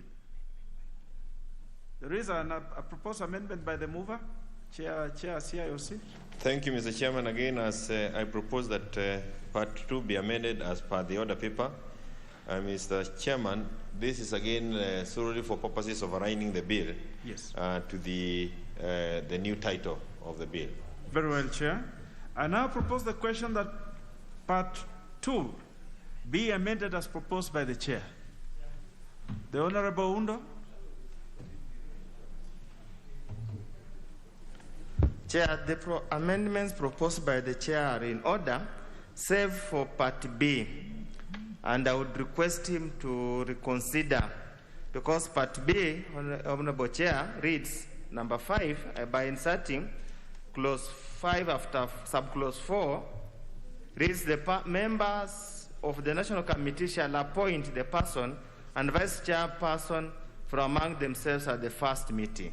Honorable Speakers, it might sound progressive and democratic. What we are talking about, such a critical aspect of our public life, I would imagine and I would request the committee to reconsider either at this moment or at committee, so that we have an appointing authority for the position of chairman. The Honorable Undo, you may be actually ahead of us. Oh, okay. Yeah, we are just thank you. At the heading. We are not yet at clause 4 that you seem to have picked up. Yes. So, honorable members, will you then allow me to put the question? I now put the question that part 2 be amended as proposed by the Chair. Will as many of that opinion say aye? Aye. Will as many of our contrary opinion say nay? The ayes have it. I now put the question that part 2 as amended be part of the bill. Will as many of that opinion say aye? Aye. Will as many of our contrary opinion say nay? The ayes have it. Clause 4. I propose the question that clause 4 be part of the bill. Chair, CIOC. Thank you, Mr. Chairman. I propose that clause 4 be amended as per the order paper. And again, Mr. Chairman, is the rationale is to change the name of the committee responsible for public corrections to Public Corrections Committee, as proposed, again in keeping with the changed title of the Act. I now propose the question that clause 4 be amended as proposed by the Chair. The Honorable Undo, this is why I probably wanted to interject. Chairman, sincere apology for having not followed closely. Honorable Chair, I just wanted to make as questions as indicated that under clause B, subclause B, they have an insertion coming after subclause 4 that requires that the members of the National Committee shall appoint the chairperson and the vice chairperson from amongst themselves at the first meeting. Honorable Chair, I have difficulties with that in view of the critical role played by public elections and coming from our history. I would, and no, looking at the members to be appointed, then it means, for example, the person appointed under 4.1a, who is a principal secretary, I don't know whether that's a kind of person who will be eligible for appointment as the chair, and then even the person appointed by the Council of Governors. It leaves a lot of room for manipulation and confusion, And I would request that probably reconsider having an appointing authority appoint the chair and the vice chair of the committee amongst the people constituting, but probably excluding number 1A, the principal secretary. It's a request I need to make to them to, to give a consideration. Thank you, Chair. Very well. I now put the question, which is that clause 4 be amended as proposed by the chair. Will as members of that opinion say aye? Aye. Will as members of a contrary opinion say nay? The ayes have it. I now put the question that clause 4 as amended be part of the bill. Will as members of that opinion say aye? Aye. Will as members of a contrary opinion say nay? The ayes have it. Clause 5. I propose the question that clause 5 be part of the bill. Chair? Thank you, Chair. I want to propose that clause 5 be amended as per the order paper. And the reason, Mr. Chairman, is that the implementation of the bill at the county level should be done by the authority and not the executive committee, as we had done before. That is the reason why we have proposed the amendment. Very well, I propose the question that clause 5 be amended as proposed by the chair. I put the question that clause 5 be amended as proposed by the chair. Will as members of that opinion say aye? Aye. Will as members of a contrary opinion say nay? The ayes have it. I now put the question that clause 5 as amended be part of the bill. Will as members of that opinion say aye? Aye. Will as members of a contrary opinion say nay? The ayes have it. Clause 6. I propose the question that clause 6 be part of the bill.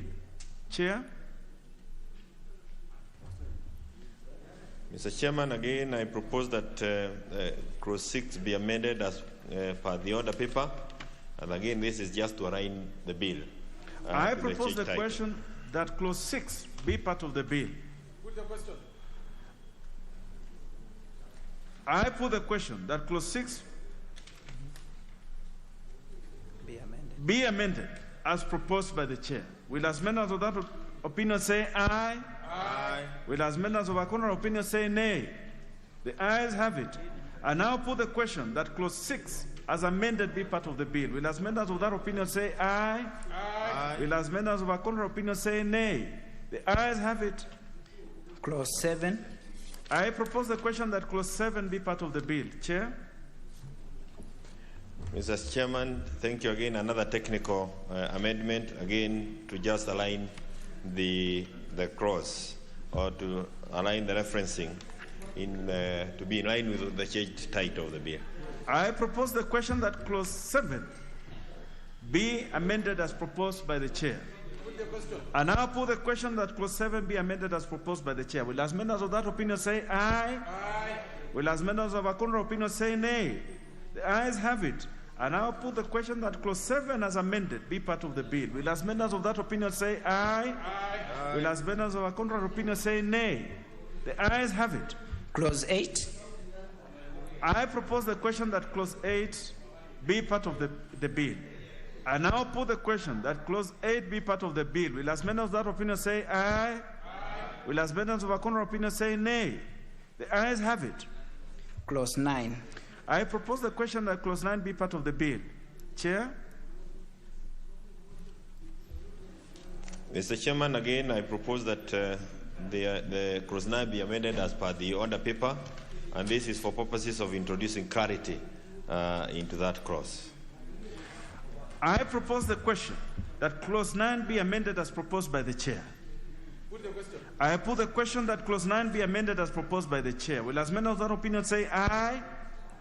Will as members of a contrary opinion say nay? The ayes have it.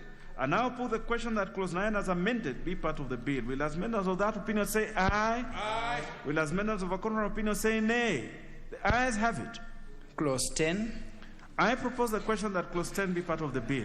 Chair? Mr. Chairman, clause 10, we propose that it be amended as per the order paper, again to align it to the changed title of the bill. I propose the question that clause 10 be amended as proposed by the chair. I now put the question that clause 10 be amended as proposed by the chair. Will as members of that opinion say aye? Aye. Will as many as of a contrary opinion say nay? The ayes have it. I now put the question that clause 10 as amended be part of the bill. Will as many as of that opinion say aye? Aye. Will as many as of a contrary opinion say nay? The ayes have it. Clause 11. I propose the question that clause 11 be part of the bill. Chair? Thank you, Mr. Chairman. I propose that clause 11 be amended as per the bill. And Mr. Chairman, the reason is that referring to planning and social development, that carries to ministry. So we needed to ensure that we were specific to the ministry. And that's why we have dropped the word planning and left it with social protection. I propose the question that clause 11 be amended as proposed by the chair. Chair. The Honorable Sangok.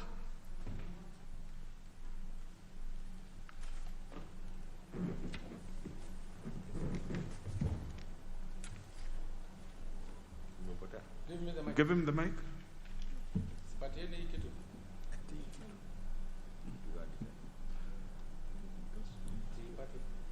You can give him the next one. Try to give him the next one. Give him the next one. Give him the next one. No. Okay. I don't know why we align the bill to ministries, and I will actually ask the chair to reconsider this one, because we do change ministries so often more than the bill. I think the bill is for prosperity, and we'll find that the ministry that is now in charge of labor and social protection was once the Ministry of Labor, East Africa, Cooperation, and so on. So if it is only because of the ministry, I don't think we need to change. Thank you, Chair. Well, the Honorable Undo.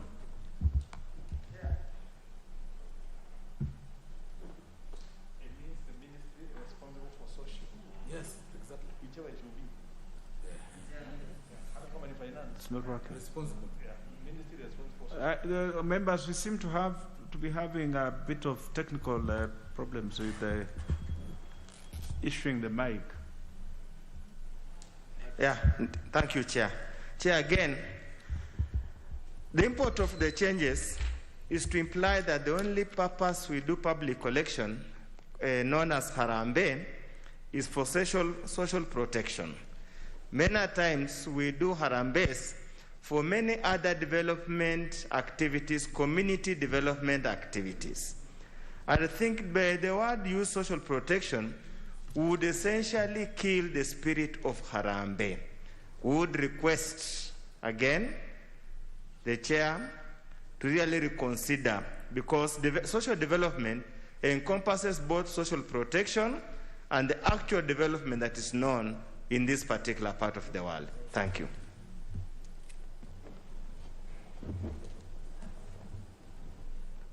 Honorable members.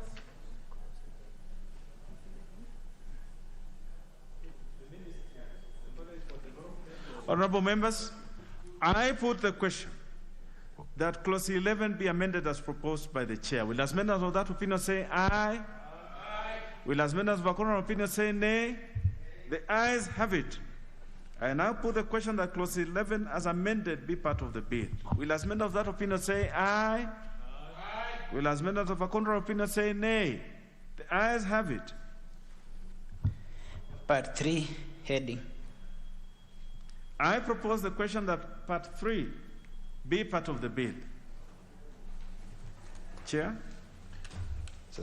Chairman, I propose that part 3 be amended as per the order paper, again to align the title, the clause to the title of the bill. I propose the question that part 3 be amended as proposed by the chair. Put the question. I now put the question that part 3 be amended as proposed by the chair. Will as many of that opinion say aye? Aye. Will as many of a contrary opinion say nay? The ayes have it. I now put the question that part 3 as amended be part of the bill. Will as many of that opinion say aye? Aye. Will as many of a contrary opinion say nay? The ayes have it. Clause 12. I propose the question that clause 12 be part of the bill. Chair? There is no amendment to this. I now put the question that clause 12 be part of the bill. Will as many of that opinion say aye? Aye. Will as many of a contrary opinion say nay? The ayes have it. Clause 13. I propose the question that clause 13 be part of the bill. Chair? Thank you, Mr. Chairman. Again, as I propose clause 13 be amended as per the order paper, technical, just to align to the title of the bill. I propose the question that clause 13 be amended as proposed by the chair. Put the question. And now put the question that clause 13 be amended as proposed by the chair. Will as members of that opinion say aye? Aye. Will as members of a contrary opinion say nay? The ayes have it. And now put the question that clause 13, as amended, be part of the bill. Will as members of that opinion say aye? Aye. Will as members of a contrary opinion say nay? The ayes have it. Clause 14. I propose the question that clause 14 be part of the bill. There being no amendment to this, and now put the question that clause 14 be part of the bill. Will as members of that opinion say aye? Aye. Will as members of a contrary opinion say nay? The ayes have it. Part 4. I propose the question that part 4 be part of the bill. Chair?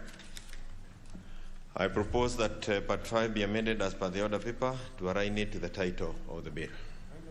Part 4. Part 4. Chair? Not 5.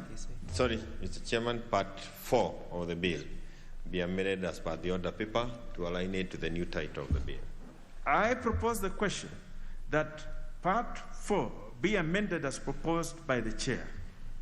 Put the question. And I'll put the question that part 4 be amended as proposed by the chair. Will as members of that opinion say aye? Aye. Will as members of a contrary opinion say nay? The ayes have it. And I'll put the question that part 4 as amended be part of the bill. Will as members of that opinion say aye? Aye. Will as members of a contrary opinion say nay? The ayes have it. Clause 15. I propose the question that clause 15 be part of the bill. Chair? I propose that clause 15 be amended as per the order paper, just replacing the word for addressing appeals with public corrections. I propose the question that clause 15 be amended as proposed by the chair. I put the question that clause 15 be amended as proposed by the chair. Will as members of that opinion say aye? Aye. Will as members of a contrary opinion say nay? The ayes have it. And now put the question that clause 15 as amended be part of the bill. Will as members of that opinion say aye? Aye. Will as members of a contrary opinion say nay? The ayes have it. Clause 16. I propose the question that clause 16 be part of the bill. Chair? I propose that clause 16 be amended as per the order paper for the same reason, Mr. Chairman. I propose the question that clause 16 be amended as proposed by the chair. Put the question. And now put the question that clause 16 be amended as proposed by the chair. Will as members of that opinion say aye? Aye. Will as members of a contrary opinion say nay? The ayes have it. And now put the question that clause 16 as amended be part of the bill. Will as members of that opinion say aye? Aye. Will as members of a contrary opinion say nay? The ayes have it. Clause 17. I propose the question that clause 17 be part of the bill. Chair? I propose that clause 17 be amended by as provided for in the order paper. Mr. Chairman, the reason is to try and is actually to exclude funds raised by higher institutions of higher learning, because these are these resources are used or are raised for purposes of research and other related courses. We seek not to cover it under Public Corrections Act. I propose the question that clause 17 be amended as proposed by the chair. Put the question. And I'll put the question that clause 17 be amended as proposed by the chair. Will as members of that opinion say aye? Aye. Will as members of a contrary opinion say nay? The ayes have it. And now put the question that clause 17 as amended be part of the bill. Will as members of that opinion say aye? Aye. Will as members of a contrary opinion say nay? The ayes have it. Clause 18. I propose the question that clause 18 be part of the bill. Chair? Clause 18 be amended as per the order paper.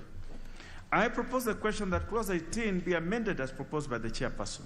And I'll put the question that clause 18 be amended as proposed by the chairperson. Will as many as of that opinion say aye? Aye. Will as many as of a contrary opinion say nay? The ayes have it. And I'll put the question that clause 18 as amended be part of the bill. Will as many as of that opinion say aye? Aye. Will as many as of a contrary opinion say nay? The ayes have it. Clause 19. I propose the question that clause 19 be part of the bill. Chair? Mr. Chairman, I propose that clause 19 be amended as per the order paper It's a question of removing the name from fundraising manager and calling or referring to the officer as a public corrections manager. Again, aligning it to the theme of the bill. I propose the question that clause 19 be amended as proposed by the chair. Put the question. And now put the question that clause 19 be amended as proposed by the chair. Will as many as of that opinion say aye? Aye. Will as many as of our current opinion say nay? The ayes have it. And now put the question that clause 19 as amended be part of the bill. Will as many as of that opinion say aye? Aye. Will as many as of our current opinion say nay? The ayes have it. Clause 20. Be part of the bill. Chair? Mr. Chairman, I propose 20 be amended as provided for in the order paper, and the rationale or the reason is to prevent, we are trying to avoid limiting members of parliament or members of the county assembly from participating in public corrections. Instead, Mr. Chairman, we are ensuring that state officers do not use their offices or places of work to solicit for funds and also to align it with the Ethics Act. I propose the question that clause 20 be amended as proposed by the chair. The Honorable Oundo.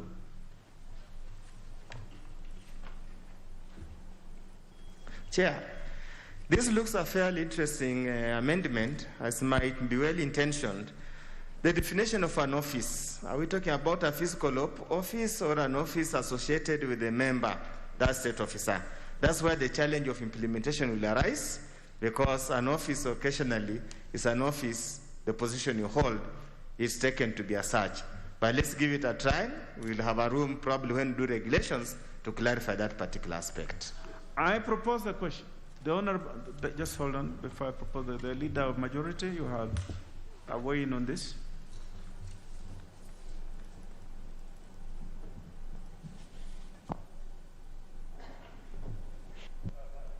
Thank you, Honorable Chair.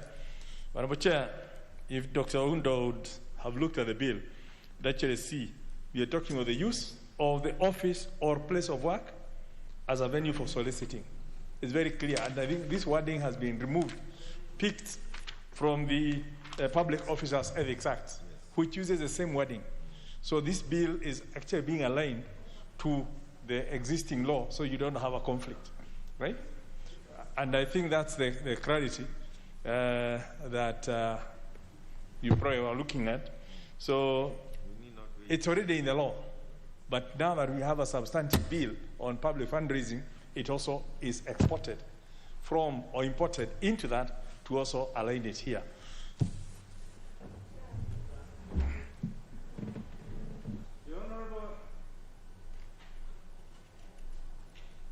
Shamala. Thank you. Yeah, we're having a challenge with the gadgets, but you will have the mic. Yes, now you have it. Thank you, Chair. I think I want to, I agree with the majority leader on the definition, but the office is really not just a physical space.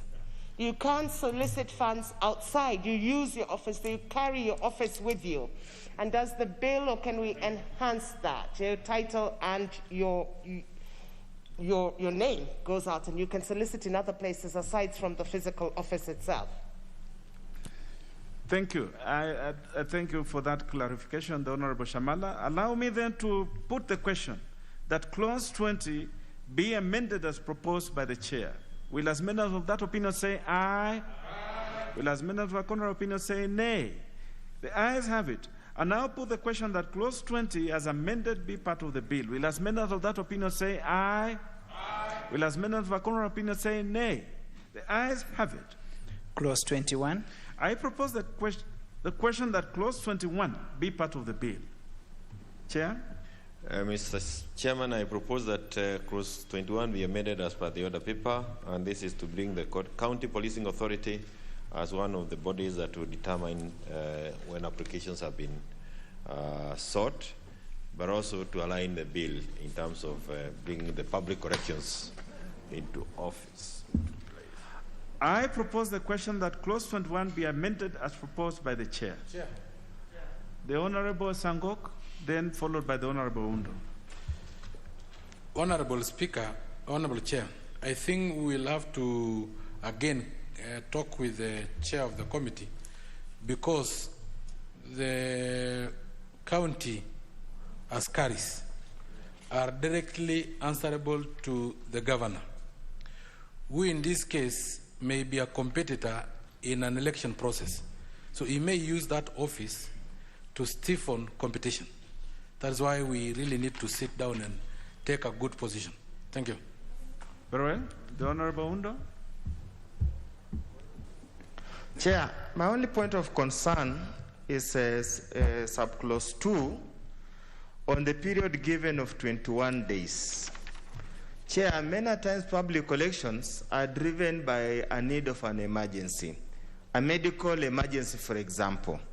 I suppose if the chair will be listening, if the chair of the committee will be listening, I was saying, Chair, that many times public elections are driven, are necessitated by an emergency, a medical emergency, for example.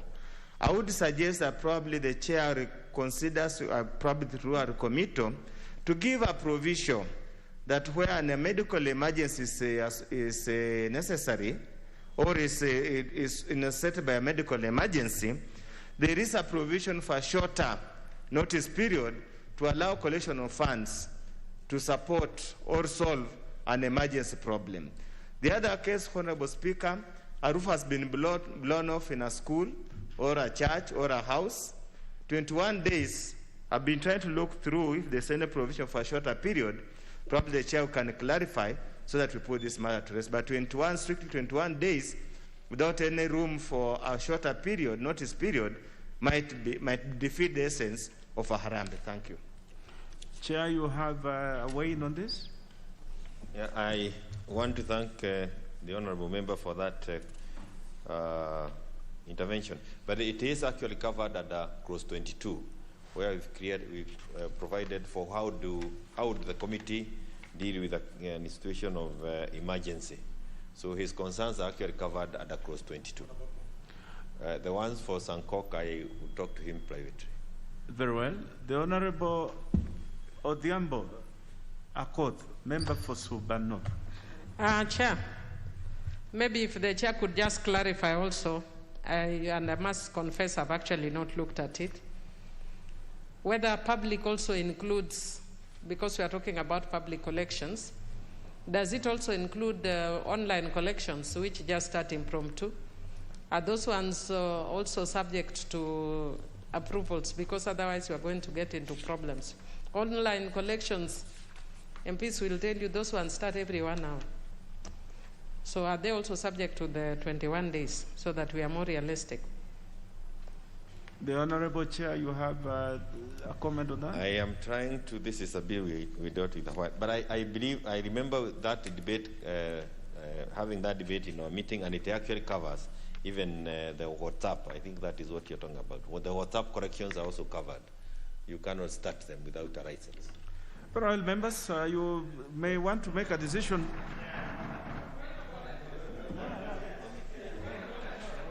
Just hold on. Just hold on. Just hold on. The Honorable Undo, you have had your say on this. Let the Honorable Walter, the member from Diwa, also have something to say. Chair, I'm just wondering how that will be practically implemented.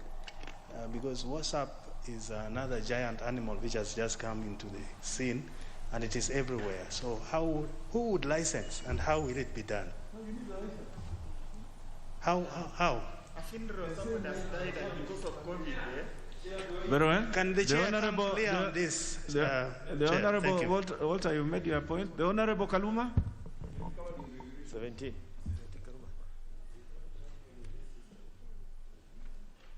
The Honorable Kaluma, you have a problem with the mics. The system keeps jumping this way and that way. So you may want to follow it to where it is. You are still agile enough. Yes, I thank you, Chair. Chair, the idea here is that public collections will be licensed. Whether you do it online or you go physically is now the mode by which you proceed. The idea is that we are introducing the idea of authorizing some of them so that the facility of public collections is not abused. It's not abused.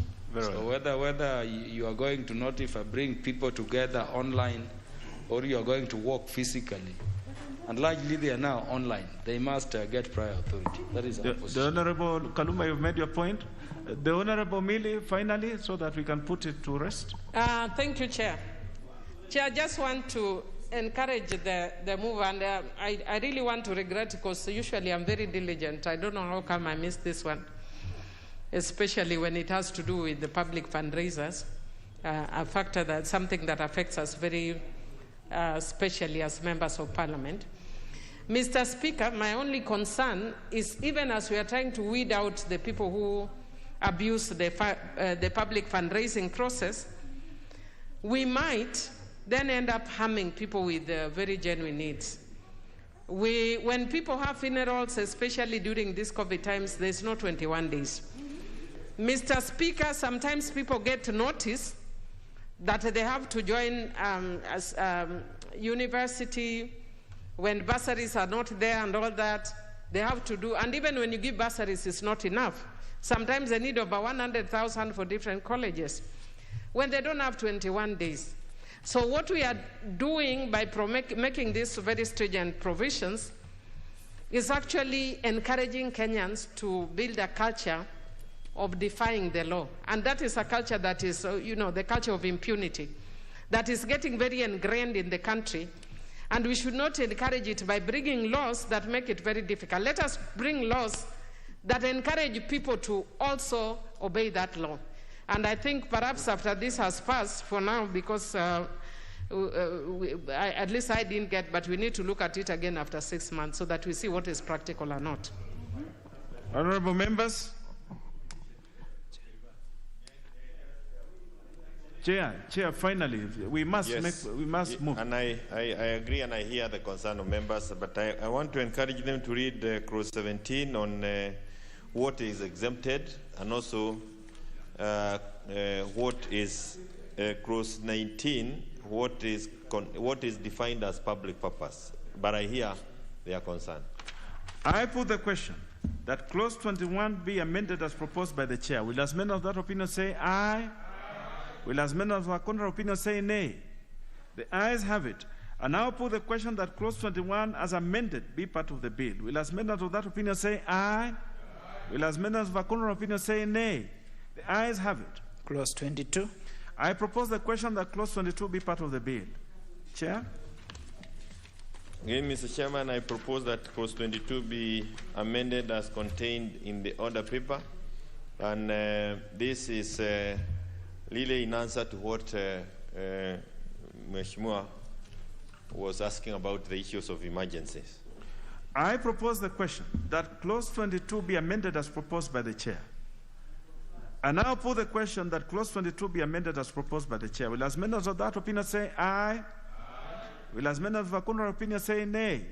The ayes have it.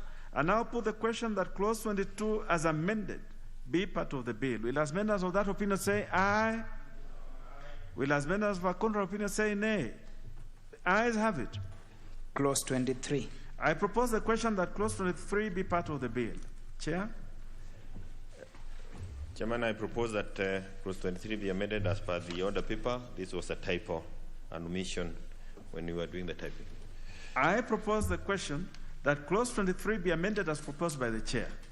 I now put the question that clause 23 be amended as proposed by the chair. Will as many of that opinion say aye? Aye. Will as many of our contrary opinion say nay? The ayes have it. I now put the question that clause 23 as amended be part of the bill. Will as many of that opinion say aye? Aye. Will as many of our contrary opinion say nay? The ayes have it. Clause 24. I propose the question that clause 24 be part of the bill. I now put the question that clause 24 be part of the bill. Will as many of that opinion say aye? Aye. Will as many of our contrary opinion say nay? The ayes have it. Clause 25. I propose the question that clause 25 be part of the bill. Chair? Mr. Chairman, again, another typo error. I propose that it be amended as per the order paper. I propose the question that clause 25 be amended as proposed by the chair. Put the question. I now put the question that clause 25 be amended as proposed by the chair. Will as many of that opinion say aye? Aye. Will as many of the contrary opinion say nay?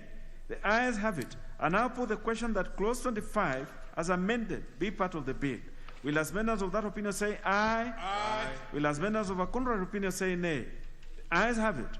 Clause 26. I propose the question that clause 26 be part of the bill.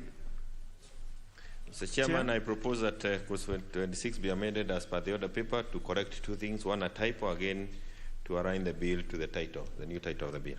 I propose the question that clause 26 be amended as proposed by the chair. Put the question.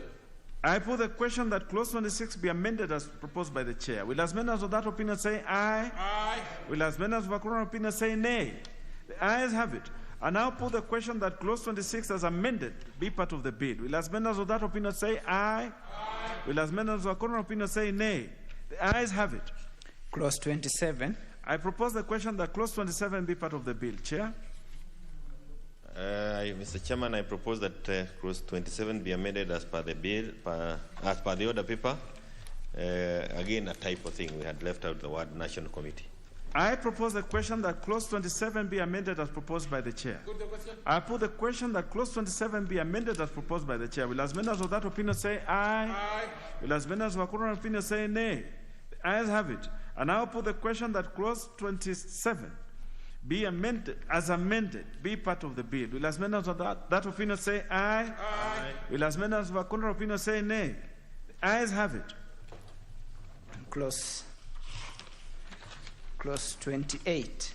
I propose the question that clause 28 be part of the bill. Mr. Chairman, I propose that clause 28 be amended as per the bill. Again, it is to bring in the National Committee, which had been left out, a typo error. I propose the question that clause 28 be amended as proposed by the chair. Put the question. I put the question that clause 28 be amended as proposed by the chair. Will as many as that opinion say aye? Aye. Will as many as that opinion say nay? The ayes have it. There is a further amendment proposed by the Honorable Oundo. The Honorable Oundo, you may want to prosecute that one. Chair, so do I move or... Yes, the Honorable Oundo, you have... Chair, I move that clause 28 be amended in subclause 1 by inserting the following new paragraph immediately after paragraph G. Paragraph H will read, in the opinion of the National Committee or the relevant county policing authority, the purpose for which the public collation is to be conducted can be funded through existing national and devolved funds. Chair, the import of this amendment is to avoid misuse of public collection. Indeed, we have very many devolved funds. We have CDF, we have county government, we have so many others. Just because a school or any other public facility is at loggerhead with an MP or a county government, they avoid going to pick that kind of funds and burden the parents and other members of the public to undertake a public collection where funds are available or funds have been misused, and they resort to an orthodox approach to fill up the lost funds. So, Chair, I beg that my colleagues accept that amendment so that we insulate this public collection from things that can be done by other funds. Thank you, Chair. I propose the question that clause 28 be further amended as proposed by the Honorable Ojiambo Oundo, member for Funyula. The chair for Chair CIOC. Mr. Chairman, I want to say that that's an improvement to the bill, and as a committee, I don't think we have any objection to that proposal. Very well. Honorable members, then allow me to the Honorable Nyekal. Chair, I also have not gone deeply into this, but do I get it from Honorable Oundo that, for example, really, now you cannot do, with this law, you cannot do Arambe for schools? Just an example, because that schools are all under a national government. You can use CDF, money from the Ministry of Education, would it then be legal to say you want to do a rambe for classroom? Just want that clarification only. Honorable members, allow me to put the question. That I sought clarification. That Chair, I asked for a clarification, just a simple clarification. You are asking for clarification from the Honorable From Honorable Undo, yes. Very well. The Honorable Undo, you have that clarity? Chair, the constructive wordings can be funded. Where it can be funded, there would be no need for public collection. But where it cannot be funded, then you can do public collection. The constructive word can be. Very well. Honorable members, then allow me to put the question that clause 28 be further amended as proposed by the Honorable Oundo Ojambo, member for Funyula. Will as members of that opinion say aye? Will as members of a contrary opinion say nay? The ayes have it. I now put the question that clause 28 as amended be part of the bill. Will as members of that opinion say aye? Will as members of a contrary opinion say nay? The ayes have it. Clause 29. I propose the question that clause 29 be part of the bill. Chair? As I propose that it be clause 29 be amended as per the order paper, again, typo and to align the bill to the title, to the new title. I propose the question that clause 29 be amended as proposed by the chair. And now put the question that clause 29 be amended as proposed by the chair. Will as members of that opinion say aye? Aye. Will as members of a contrary opinion say nay? The ayes have it. And now put the question that clause 29 as amended be part of the bill. Will as members of that opinion say aye? Aye. Will as members of a contrary opinion say nay? The ayes have it. Clause 30. I propose the question that clause 30 be part of the bill. Chair? Mr. Chairman, I propose that clause 30 be amended as per the order paper, again to include the National Committee, which was a typo that had left in a number of the clauses that we continue going through. I propose the question that clause 30 be amended as proposed by the chair. The Honorable Undo, you have something to say to this? Just want to echo what Honorable Sanko had initially said, and reading as clause 330A, the reasonable grounds to believe the public collection manager is likely to be pursuing unlawful course or purpose prejudicial to the peace, welfare, or good order of the public. The leader or the manager in charge of county policing authority, you are on different political persuasion, you are in trouble. We just know that for posterity. Honorable members, then I propose the question that clause 30 be amended as proposed by the chair. Will as members of that opinion say aye? Aye. Will as members of a contrary opinion say nay? The ayes have it. I now put the question that clause 30 as amended be part of the bill. Will as members of that opinion say aye? Aye. Will as members of a contrary opinion say nay? The ayes have it. Clause 31. I propose the question that clause 31 be part of the bill. Chair? Again, I propose that one be amended as per the order paper. I propose the question that clause 31 be amended as proposed by the chair. I put the question that clause 31 be amended as proposed by the chair. Will as members of that opinion say aye? Aye. Will as members of a contrary opinion say nay? Ayes have it.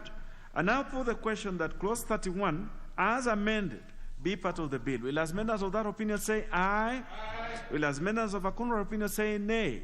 The ayes have it. Clause 32. I propose the question that clause 32 be part of the bill. Chair? Again, Mr. Chairman, I propose that clause 32 be amended as per the order paper for clarity, and we had left out the name of the National Committee. I propose the question that clause 32 be amended as proposed by the chair. I now put the question that clause 32 be amended as proposed by the chair. Will as members of that opinion say aye? Aye. Will as members of a contrary opinion say nay? The ayes have it. I now put the question that clause 32 as amended be part of the bill. Will as members of that opinion say aye? Aye. Will as members of a contrary opinion say nay? The ayes have it. Clause 33. I propose the question that clause 33 be part of the bill. Chair? I propose that clause 33 be amended as per the order paper. And Mr. Chairman, it is to allow the National Committee to be part of making a decision as to what happens when the license is revoked. I propose the question that clause 33 be amended as proposed by the chair. I now put the question that clause 33 be amended as proposed by the chair. Will as members of that opinion say aye? Aye. Will as members of a contrary opinion say nay? The ayes have it. I now put the question that clause 33 as amended be part of the bill. Will as members of that opinion say aye? Aye. Will as members of a contrary opinion say nay? The ayes have it. Clause 34. I propose the question that clause 34 be part of the bill. Chair? Mr. Chairman, I propose that clause 34 be amended as per the order paper, again to allow those affected by decision of the National Committee to go to the High Court in the case of revocation. I propose the question that clause 34 be amended as proposed by the chair. Chair. The Honorable Sanko. Really, we are at page 14 out of 28, so I'm sure we are behind schedule. But this thing of county policing authority, it appears in everywhere, so I think we still have to really consult deeply and see how we can do with it. Thank you, Chair. That's the amendment. I put the question that clause 34 be amended as proposed by the chair. Will as members of that opinion say aye? Aye. Will as members of a contrary opinion say nay? The ayes have it. I now put the question that clause 34 as amended be part of the bill. Will as members of that opinion say aye? Aye. Will as members of a contrary opinion say nay? The ayes have it. Clause 35. I propose the question that clause 35 be part of the bill. Chair? Mr. Chairman, I propose that clause 35 be amended as per the order paper, again for purposes of realigning the bill. I propose the question that clause 35 be amended as proposed by the chair. I put the question that clause 35 be amended as proposed by the chair. Will as members of that opinion say aye? Aye. Will as members of a contrary opinion say nay? The ayes have it. And I put the question that clause 35 as amended be part of the bill. Will as members of that opinion say aye? Aye. Will as members of contrary opinion say nay? The ayes have it. Clause 36. I propose the question that clause 36 be part of the bill. Chair? I propose that that clause 36 be part of, be amended as per the order paper, Mr. Chairman, again to realign the bill with what we have done before.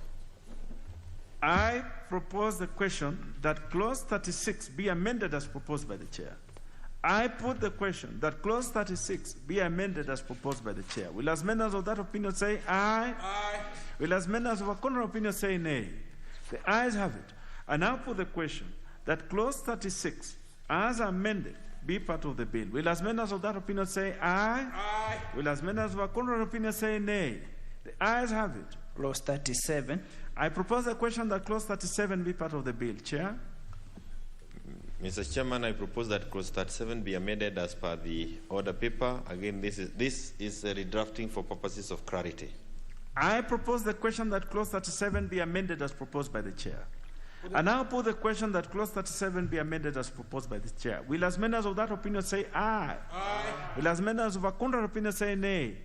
The ayes have it. I now put the question that clause 37 as amended be part of the bill. Will as members of that opinion say aye? Aye. Will as members of a contrary opinion say nay? The ayes have it. Clause 38. I propose the question that clause 38 be part of the bill. Chair? Mr. Chairman, at clause 38, we propose that it be amended as per the order paper, just replacing the word fundraising with collection. I propose the question that clause 38 be amended as proposed by the chair. I put the question that clause 38 be amended as proposed by the chair. Will as members of that opinion say aye? Aye. Will as members of a contrary opinion say nay? The ayes have it. And now put the question that clause 38 as amended be part of the bill. Will as members of that opinion say aye? Aye. Will as members of a contrary opinion say nay? The ayes have it. Clause 39. I propose the question that clause 39 be part of the bill. Chair? Mr. Chairman, I propose that clause 39 be amended as per the order paper for purposes of realigning the bill. I propose the question that clause 39 be amended as proposed by the chair. I now put the question that clause 39 be amended as proposed by the chair. Will as members of that opinion say aye? Aye. Will as members of a contrary opinion say nay? Ayes have it. I now put the question that clause 39, as amended, be part of the bill. Will as members of that opinion say aye? Aye. Will as members of a contrary opinion say nay? The ayes have it. Part 5 heading. I propose the question that part 5 heading be part of the bill. Chair? Chairman, we propose to amend the heading of that part to align it with the bill. I propose the question that part 5 heading be amended as proposed by the chair. I now put the question that part 5 heading be amended as proposed by the chair. Will as members of that opinion say aye? Aye. Will as members of a contrary opinion say nay? The ayes have it. I now put the question that part 5 heading as amended be part of the bill. Will as members of that opinion say aye? Aye. Will as members of a contrary opinion say nay? The ayes have it. Clause 40. I propose the question that clause 40 be part of the bill. Mr. Chairman, again, this is for purposes of referencing. We are trying to align the whole of that clause with the bill, and it's just a technical amendment. I propose the question that clause 40 be amended as proposed by the chair. I put the question that clause 40 be amended as proposed by the chair. Will as members of that opinion say aye? Aye. Will as members of a contrary opinion say nay? The ayes have it. I then put the question that clause 40 as amended be part of the bill. Will as members of that opinion say aye? Aye. Will as members of a contrary opinion say nay? The ayes have it. Clause 41. I propose the question that clause 41 be part of the bill. Mr. Chairman, as per the order paper, we propose that clause 41 be amended, just replacing the word fundraising with public corrections. I propose the question that clause 41 be amended as proposed by the chair. I put the question that clause 41 be amended as proposed by the chair. Will as members of that opinion say aye? Aye. Will as members of a contrary opinion say nay? The ayes have it. I now put the question that clause 41 as amended be part of the bill. Will as members of that opinion say aye? Aye. Will as members of a contrary opinion say nay? The ayes have it. Clause 42. I propose the question that clause 42 be part of the bill. Chair.